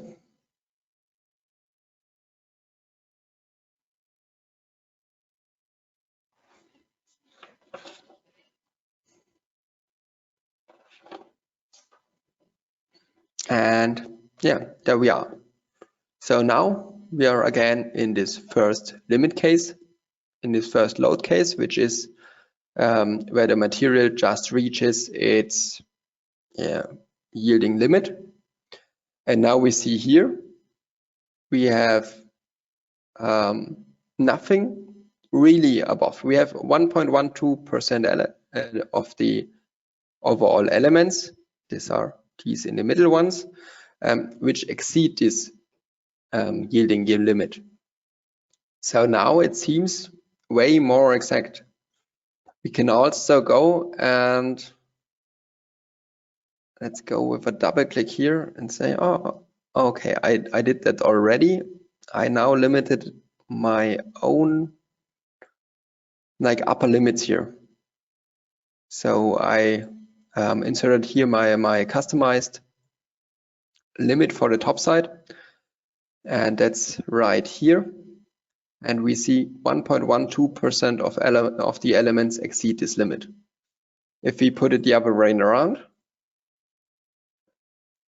we would just not have the exact limit in it, and we couldn't interpret it right. So sometimes it helps to have user-defined limits in here for their result interpretation.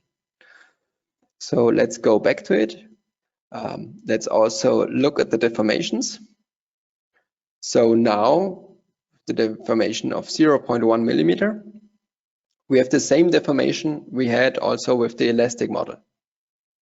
Okay, but what happens now with the stresses when we increase the loading?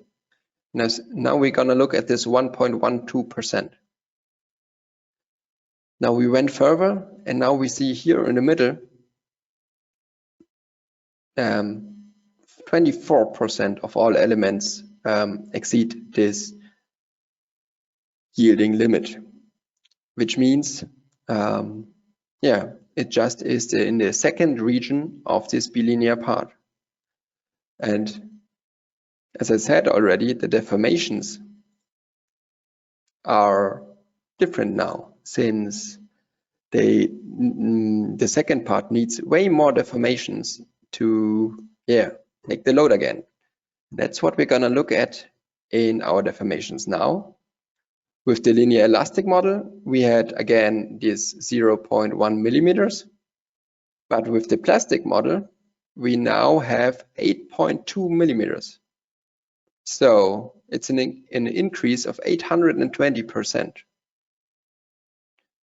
And one more good thing about this model is we can also, let's display it by animation. Now we can see it's just pulled out, and while pulling it out, it also shrinks here.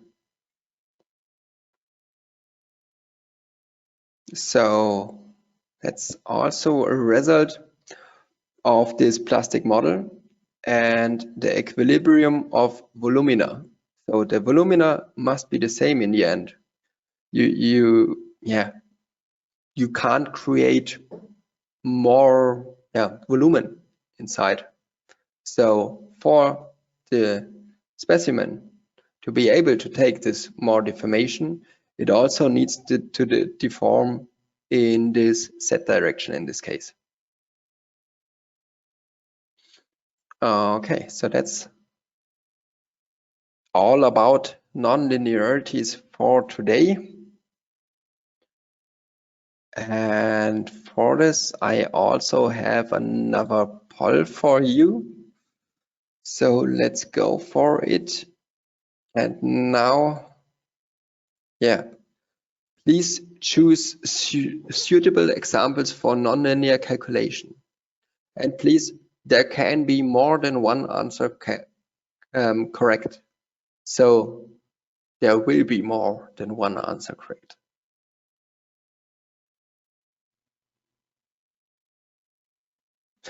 And you can select multiple answers here. So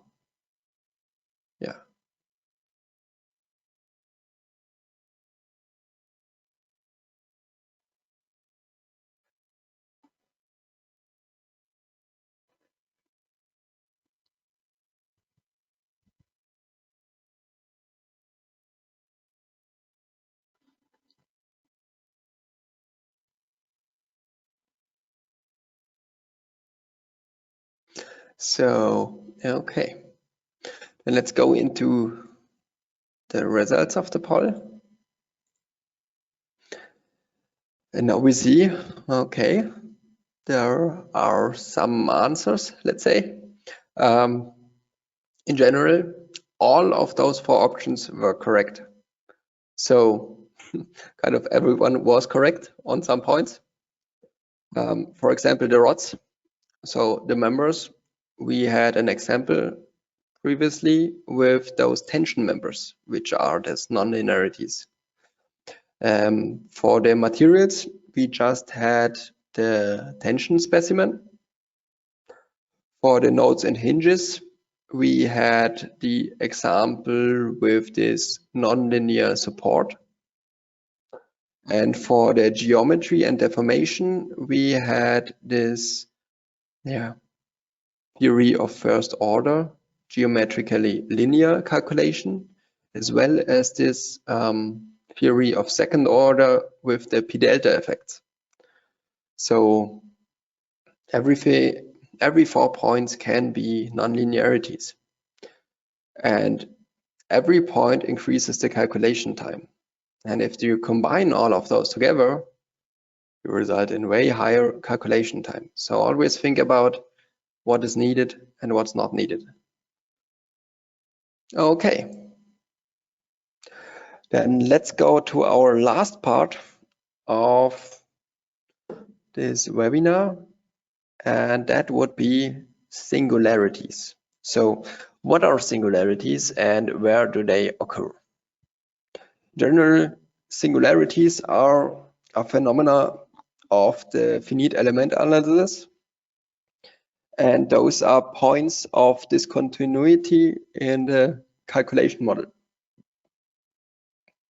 This results in results which are not really usable or meaningful. The problem of singularities, in general, singularities are mathematical set values which tend to get to infinity. And those results are not usable. We can't work with infinities, right? We can't say, okay, we need this and this amount of steel in our reinforced concrete bar for an infinity amount of stresses. It's not possible. So, but in general, this is, luckily, it's only a model problem because of this finite element analysis, but it's not really occurring. So it's no physical phenomenon. And as I said, this can result in this infinite stresses and infinite internal forces. One more problem, and one big problem, is the mesh refinement, which we investigated in our first model, won't help to improve the results. It's more contradictory because if we refine the mesh, it could even make the singularities worse. Typical locations for such singularities are, for example, points and line loads, as well as point and line supports. Also, there can be openings or re-entrant corners, and in general, stiffness changes due to jump in material change or a jump in thickness. So if you imagine a point force, or I go into this within the next example, I would say. So let's go into Rfem again.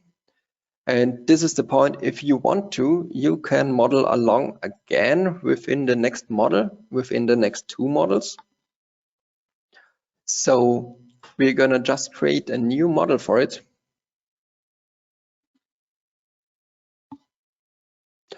And this time we will call it, let's say, singularity of point force, or let's say nodal force. We can go again for our 2D plate model and initialize the model.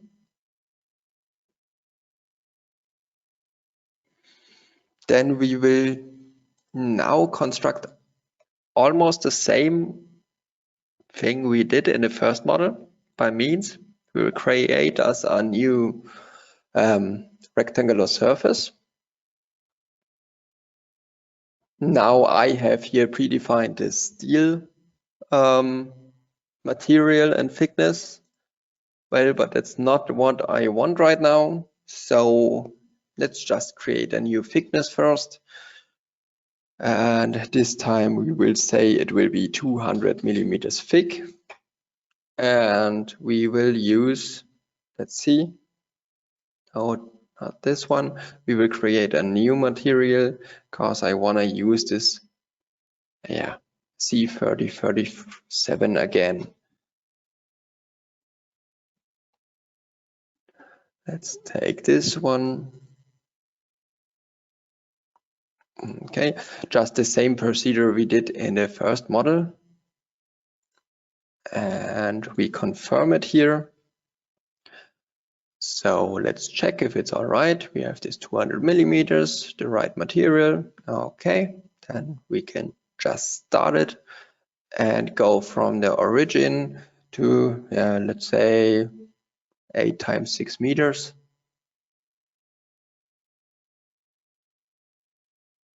So this time we go a bit more quadratic, not exactly, but a bit more.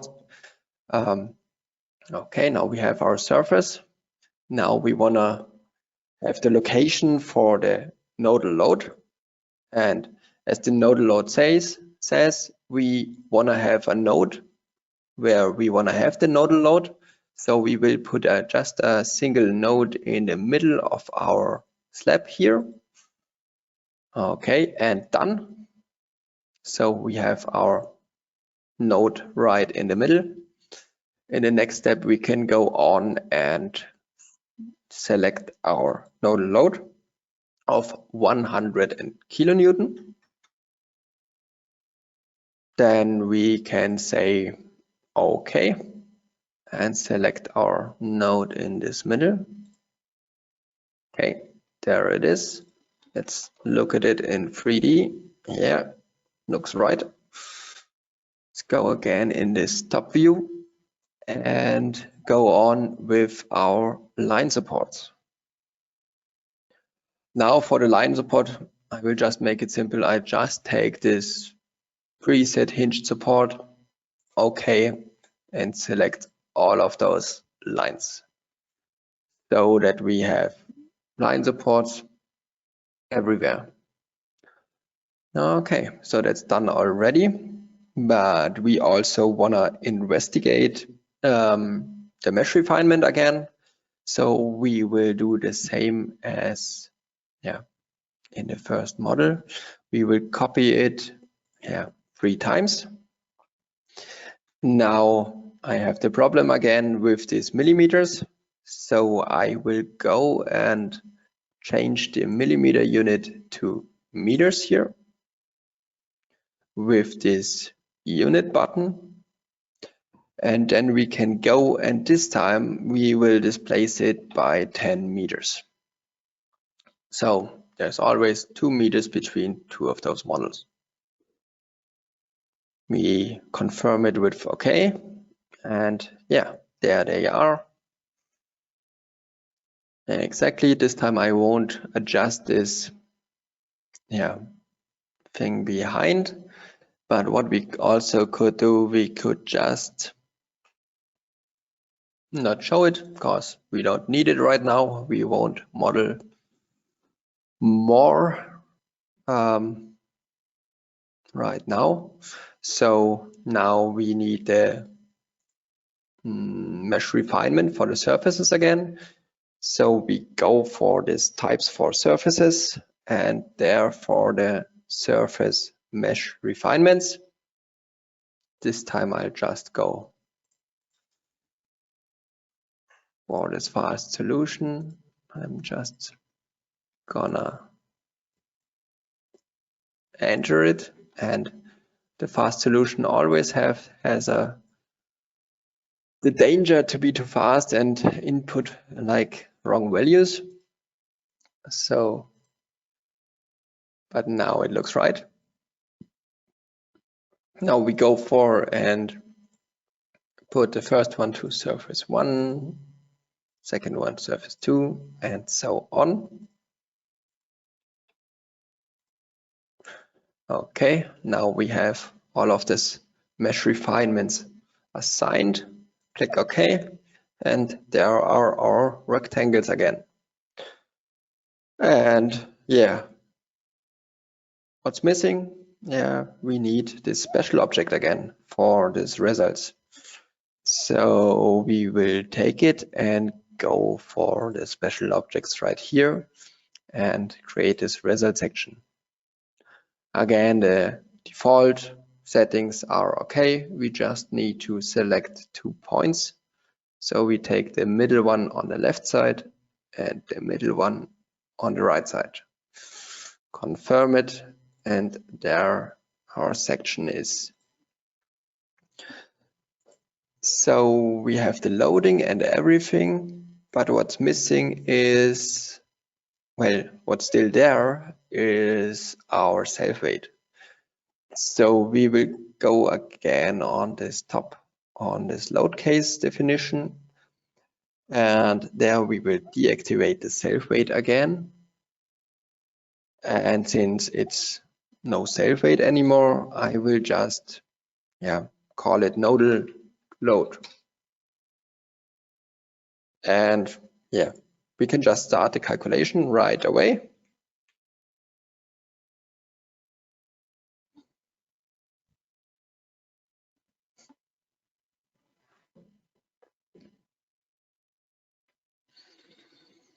And now we will see something. Now we will see first the deformations. Let's go in our well-known -y view. Again, there are not all values. That's something I want to change. So let's go here for the result sections again and say this local extremes. Okay, this seems quite okay for the deformations, right? So we have almost the same deformations for each mesh refinement. But now what's about our moment? Let's look at our moment MX. Yeah, and there's something different. We now see we have 37 for this course net, 39, 45, so not too big of a difference, but a difference. And then at this fine case, we have 61. So we have here 30% more value than in this one. And now why is that so? Let's go into the top view again. Now we see, if we imagine now we have 100 kilonewtons, and now we just cut this 4 elements out, and we have to distribute this 100 kilonewton on these 4 edges, then we would have just like 100 kilonewtons divided by the length of this, the circumlength of this thing.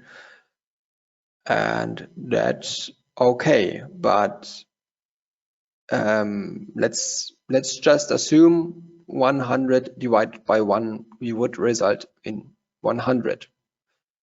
But now we go smaller. Now we go smaller. And now we have less length to divide. So we would have this 100 kilonewton divided by, let's say, 0.1. And then it's kind of logical that we would have way higher stresses right here. And the smaller our elements would get, the closer this value would go to infinity. And that's a problem, because now we as engineers, we need to think about, should we take this value for the design, or should we take this value for the design, and what should we do? I mean, it could lead to 30% different in reinforcement, and that's something, that's worth something. It's real money, kind of. So we need to find a way to bring those results closer together and have a value we are okay with, we are financially okay with, and we are structurally okay with. So now we could go and do something inside our result section. And that's why I want to show you the result section itself. We can go inside it with, for example, right click and then result diagrams. And we could also reach it by this button on top here with this faster accessible button. I will go over this menu, just go in this result diagrams. And here we have it. We have the same results, just like without this 2 meter space in between. Exactly. So now we have it right here. And here we can help ourselves by smoothing them over an area. And that's what we're gonna do now. We're gonna go and select right here this edit smooth ranges of result diagrams. We have here, okay, let me think for a second. In case we have here this point force, and we would estimate it to be on top of the slab. We can imagine no load is exactly a point load. It's always distributed somehow. Maybe it's a column that's standing on top, or even if the load is on top, it would then go in the concrete slab by a, let's say, 40-degree angle to the bottom, and so on. So it could distribute over a range around this point load. So now I would say it's simple. I would imagine a reinforced concrete slab, and for reinforced concrete, I always define the reinforcement over a meter. So the reinforcement we put into the concrete is the same for 1 meter width. And that's what I want to see here.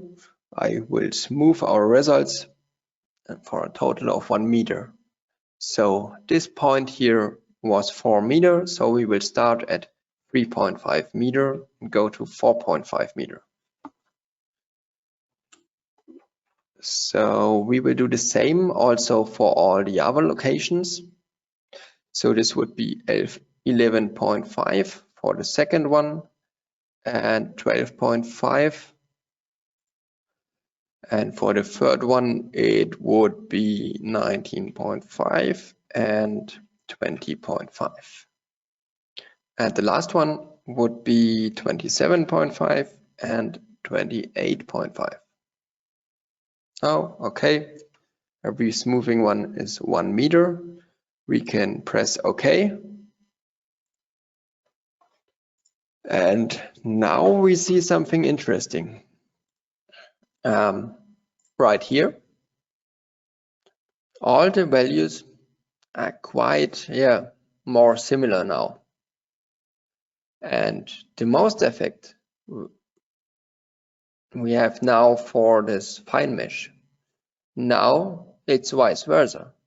This fine mesh now has, on the average between this 1 meter, way less total moment than the other ones. So that's okay. We could use this for design. We could use this for design. In my opinion, I would go for this one here, because I love it to be on the safe side. Let's say it this way. So this one seems quite accurate for me. It's just for me a bit strange that this is way different than this one, but physically it's completely correct. So we could design it for this one, but let's say this 15%, I would say on this 1 meter it's okay. That's not too much waste of money. Okay, so that would be one possibility. We could insert these moving ranges. We could also print this window into our printout report or directly on a paper. And yeah, then we could use this one for the design. Okay, so let's go out of this again, because there's another possibility for treating those nodal loads. And I will create a new load case now. And I will call it nodal load area load. Press OK. And what I'm gonna do now is, as I said previously, this 100 kilonewton, there won't be a needle with 100 kilonewton punching on the slab. So mostly it will be a column, for example. Let's say we have a column of 0.5 times 0.5 meters. Okay, that's a big column, but let's say we have a 50 centimeter times 50 centimeter column. So what we could do is just transform this load into an equivalent area load. That's what we're gonna do now. So we delete this nodal load. Then we will go for a free surface load in this case. Exactly, and here, yeah, let's take the free rectangular load. And now we can put in basic settings here. That's okay, the direction is okay. It should work in Z direction. We won't have this complex of a system. We will just have, let's see, just this system. We can always switch between this explanation and our model right here. We will define it with a center and the sides of the rectangle. So we want to have here 0.5 meter side lengths of this column. And we want to select the center point of the first one and select the surface of the first one. Okay, and now I will help myself. I won't exit this dialog with OK, but this is now a good example on why we have these apply buttons and so on. We can now press apply and next. Almost. I forgot the load itself. We had 100 kilonewton. Let's do it with a formula. 100 divided by 0.5 divided by 0.5. Apply. Apply, and then we have here 0.01. Why do we have 0.01? The thing, our formulas always work with the SI units. So in this case, this would be Newton and meter. So this wouldn't be Newton in this case, but kilonewton. But we can help ourselves and just edit this kilonewton here, I think. Divided by 0.5 meters and meters. And I thought it would work, but it's not right now. I think we would need, let's go here. Now this is for object properties. Okay, I will do it differently in this time because I'm not quite sure how to insert the units right now. I will just go for 100 kilonewton is 100,000 newtons. Apply. Why isn't it working right now?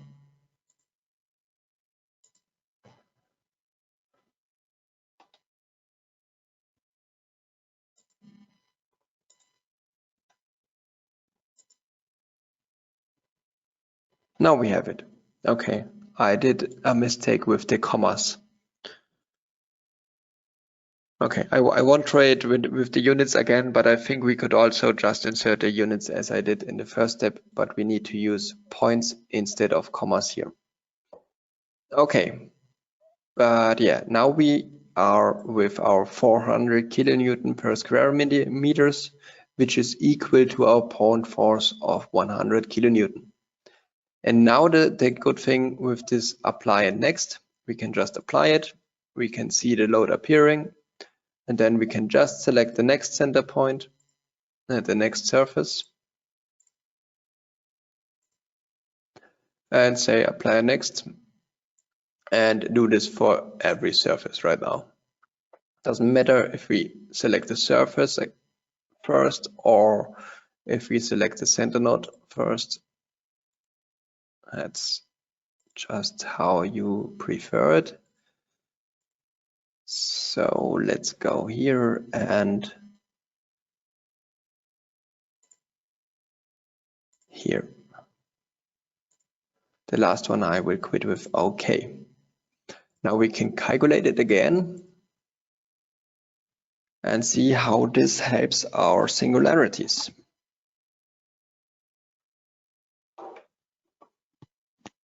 Here we are, just gonna go in the results. Okay, there's something off right now. Maybe I did something wrong in the modeling, but let's directly go into our results section.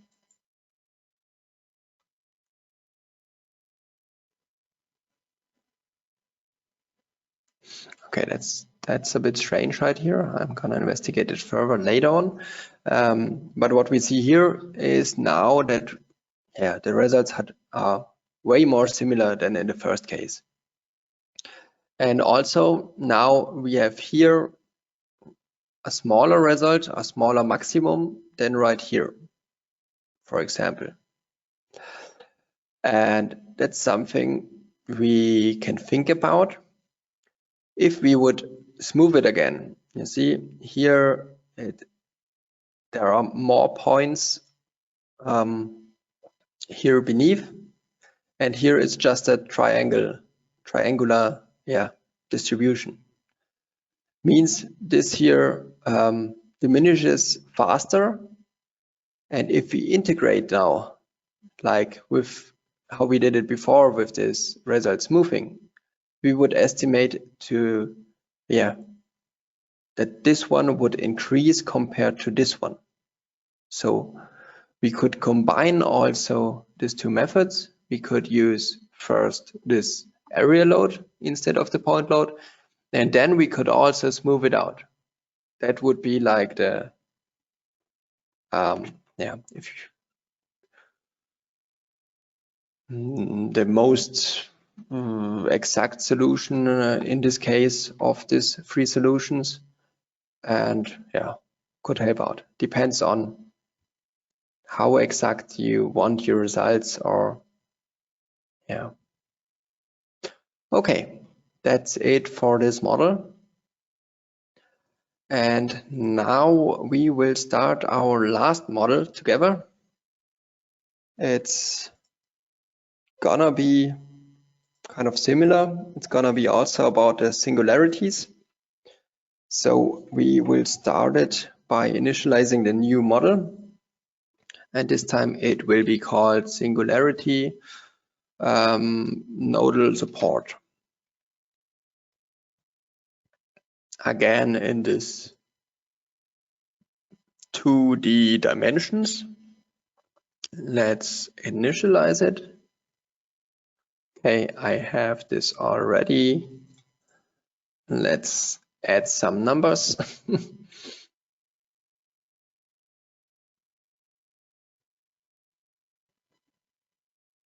And there we are.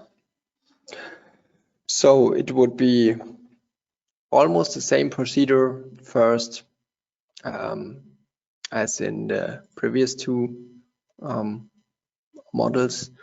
Means we will construct us a few 4 slabs with different mesh refinements, and that's what we're gonna do right away. So we will go for a new rectangular surface. We will go for thickness of a new one of 300 millimeters.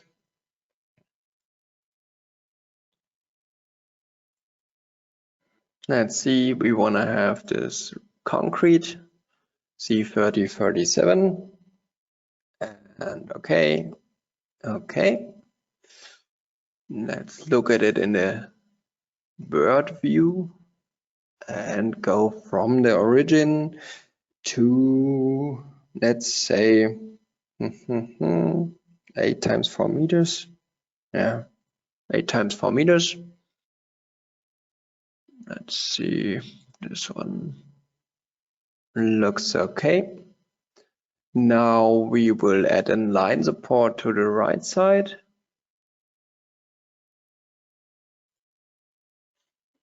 That's also okay for us. And then we want to have a nodal support. And I want to have this nodal support to be right here. So let's go for a node first at that place.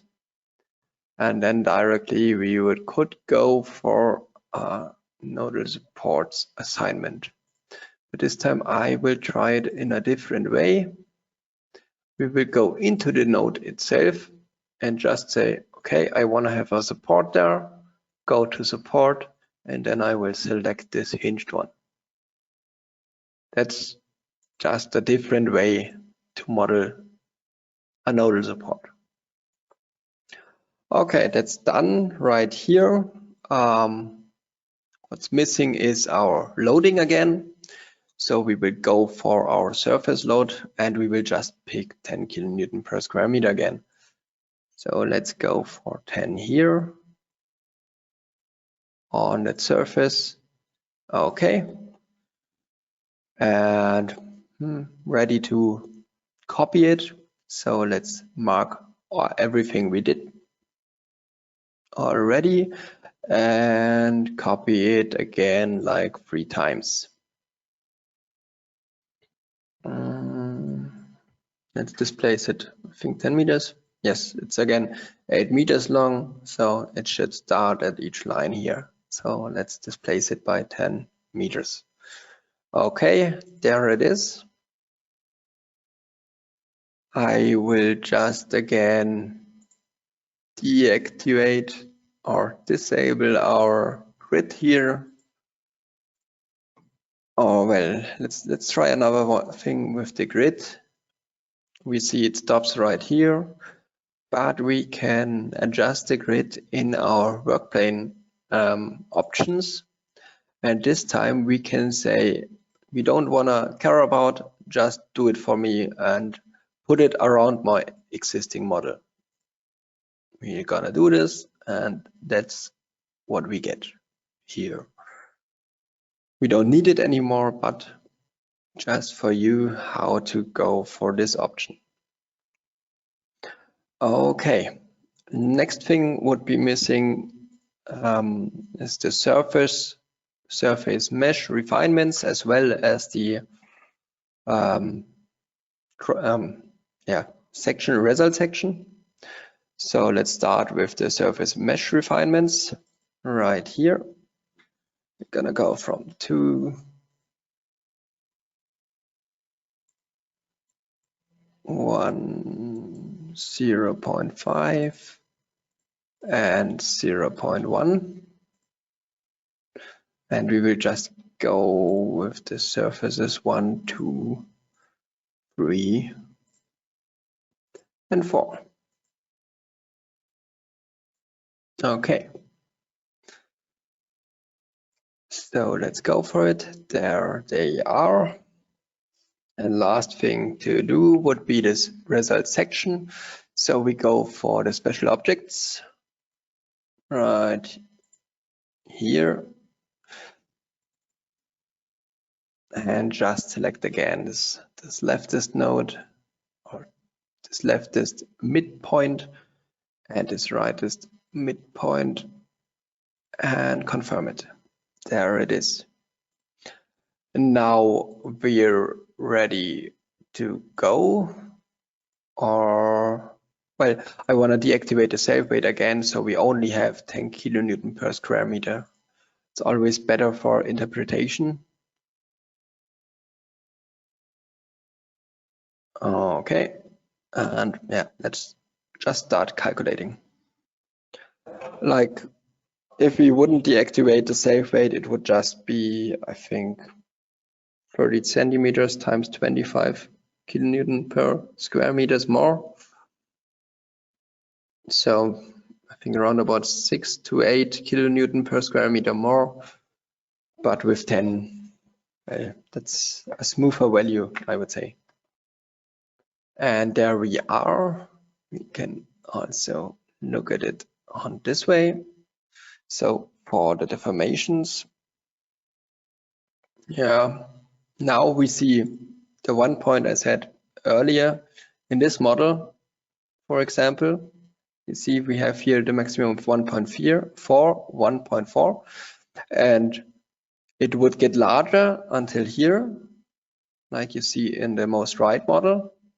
But we don't have a value here because we won't calculate it here.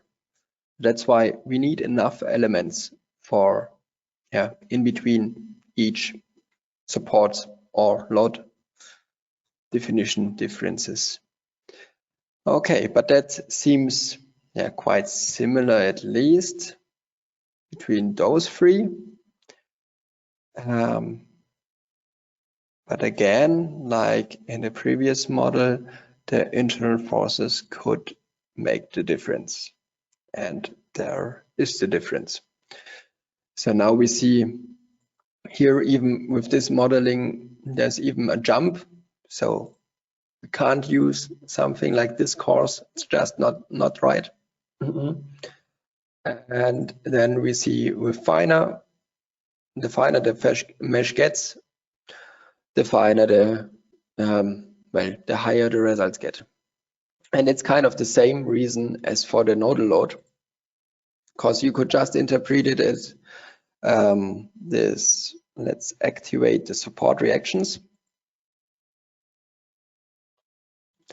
They are the same. You could just interpret this support singularity as if there was a nodal load from the bottom side. So it almost is the same. We could also do this results moving right now, same option, but for for nodal supports we have one more option, and that is we could define, on the one hand, we could define here in the nodal support an elasticity. Like we could go for this here, then say we could go for 7,000 kilonewton per meter. Yeah, let's just try it. Now we see we have here a spring displayed, which means it's elastic. We can calculate it again. But in this special system, it won't help us out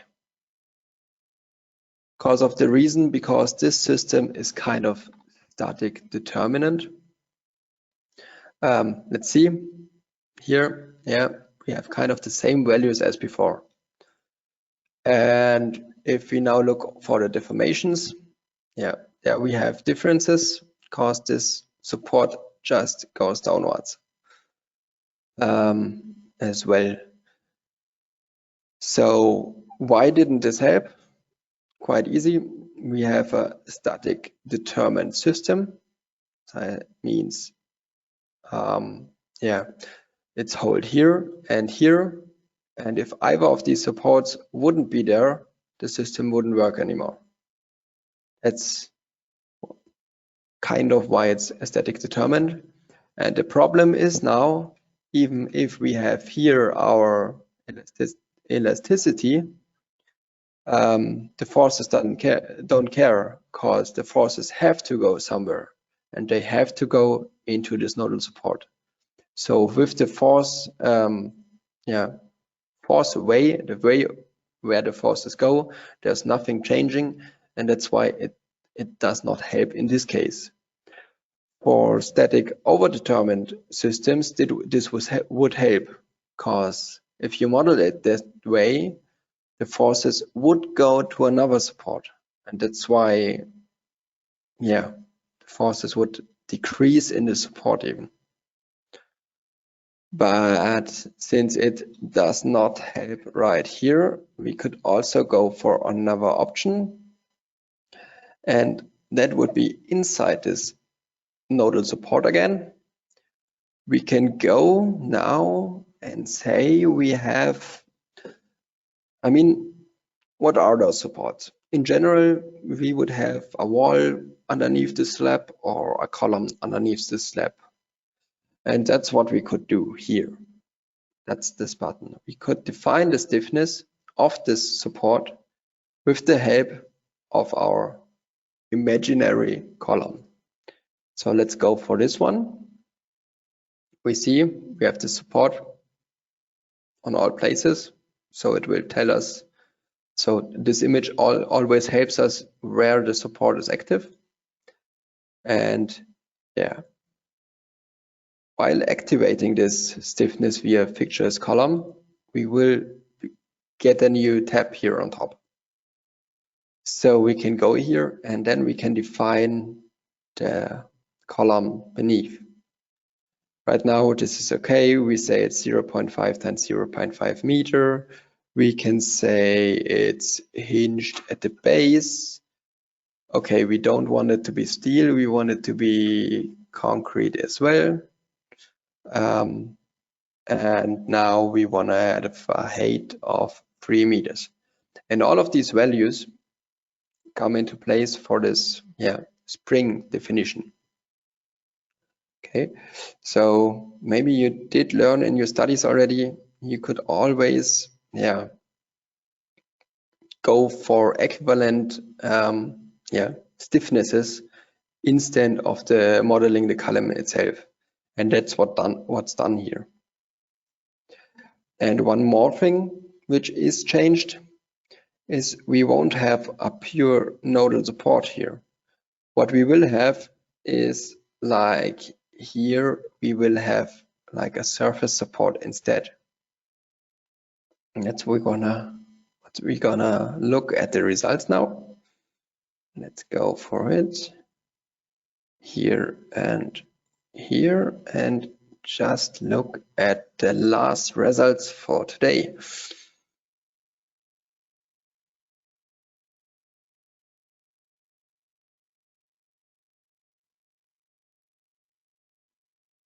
And there we are. We're gonna just jump into our mix again. And there we see we now don't have results inside this column, because for those calculations, almost always this moment at the end of the column is important for the design. So here this is spared out, this region, and now we see, okay, it got better. We had here like over 100, now we are at 47. That's way better for the design, but I think I would go with the result smoothing anyway, also in this case. So there are several options for treating with singularities, but you always need to be cautious with singularities and not just trust completely in the values that a program gives you. So maybe in the end, what we did today, we talked about the finite element analysis, about the principles of the finite element analysis, and also how different element sizes can impact the results. Also, we looked at it in Rfem itself and looked through the modeling process of different mesh sizes and the investigation on the impact of the mesh size on the results. We also did look at different nonlinear calculations, as well as the final part of the singularities. So how singularities occur and how we can treat them right. So for the end, I just want to give you a hint on our website. Since, let's see, right here. Since the whole program is free for you, so companies pay a lot to use this tool, and for you it is completely free, and you can recalculate your exams, or maybe for some exams there are no, let's say, no solutions given. So with this program you could just model the exam question into Rfem, and with the right checks there you can get your completely right solution to check your hand calculation. This will also be very useful in the upcoming events. There will be the reinforced concrete and all the design modules, and we implemented something to show you the whole process of each check. So that means you can directly compare your hand calculation with each step with the program results. And exactly, so here on our website, on the let's go for the English one.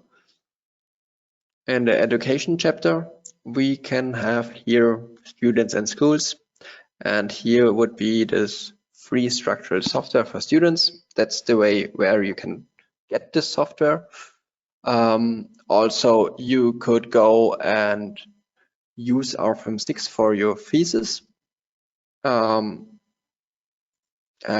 in the case you submit this thesis, you would also get a $50 Amazon voucher, as well as license for after your studies for free, which is quite perfect. That's a few $1,000 you can kind of get there if you're working right after you study with this program, kind of, or if you want to use it. Also, we have this downloads and infos portal right here, where you can find several examples, and also you can find several manuals and our whole let's say knowledge base, which can be found, I think, right here in the support and learning chapter. We have here several knowledge bases where, for example, the theory second order can be studied and shown within the program. And I think that's all. I hope it wasn't too exhausting today, but hope you enjoyed it. And maybe just for you, we can show our webcam for saying goodbye for today. And Paul, was there any question open in the end? No, everything is cleared and answered. Okay, perfect. Then it would be perfect. After the webinar, there will be a short poll for you on how you experience this webinar. So please take part on it. It's like a Google review. It's 1 is the worst thing to say and 5 is the best thing to say. So keep that in mind and have a nice evening. So bye.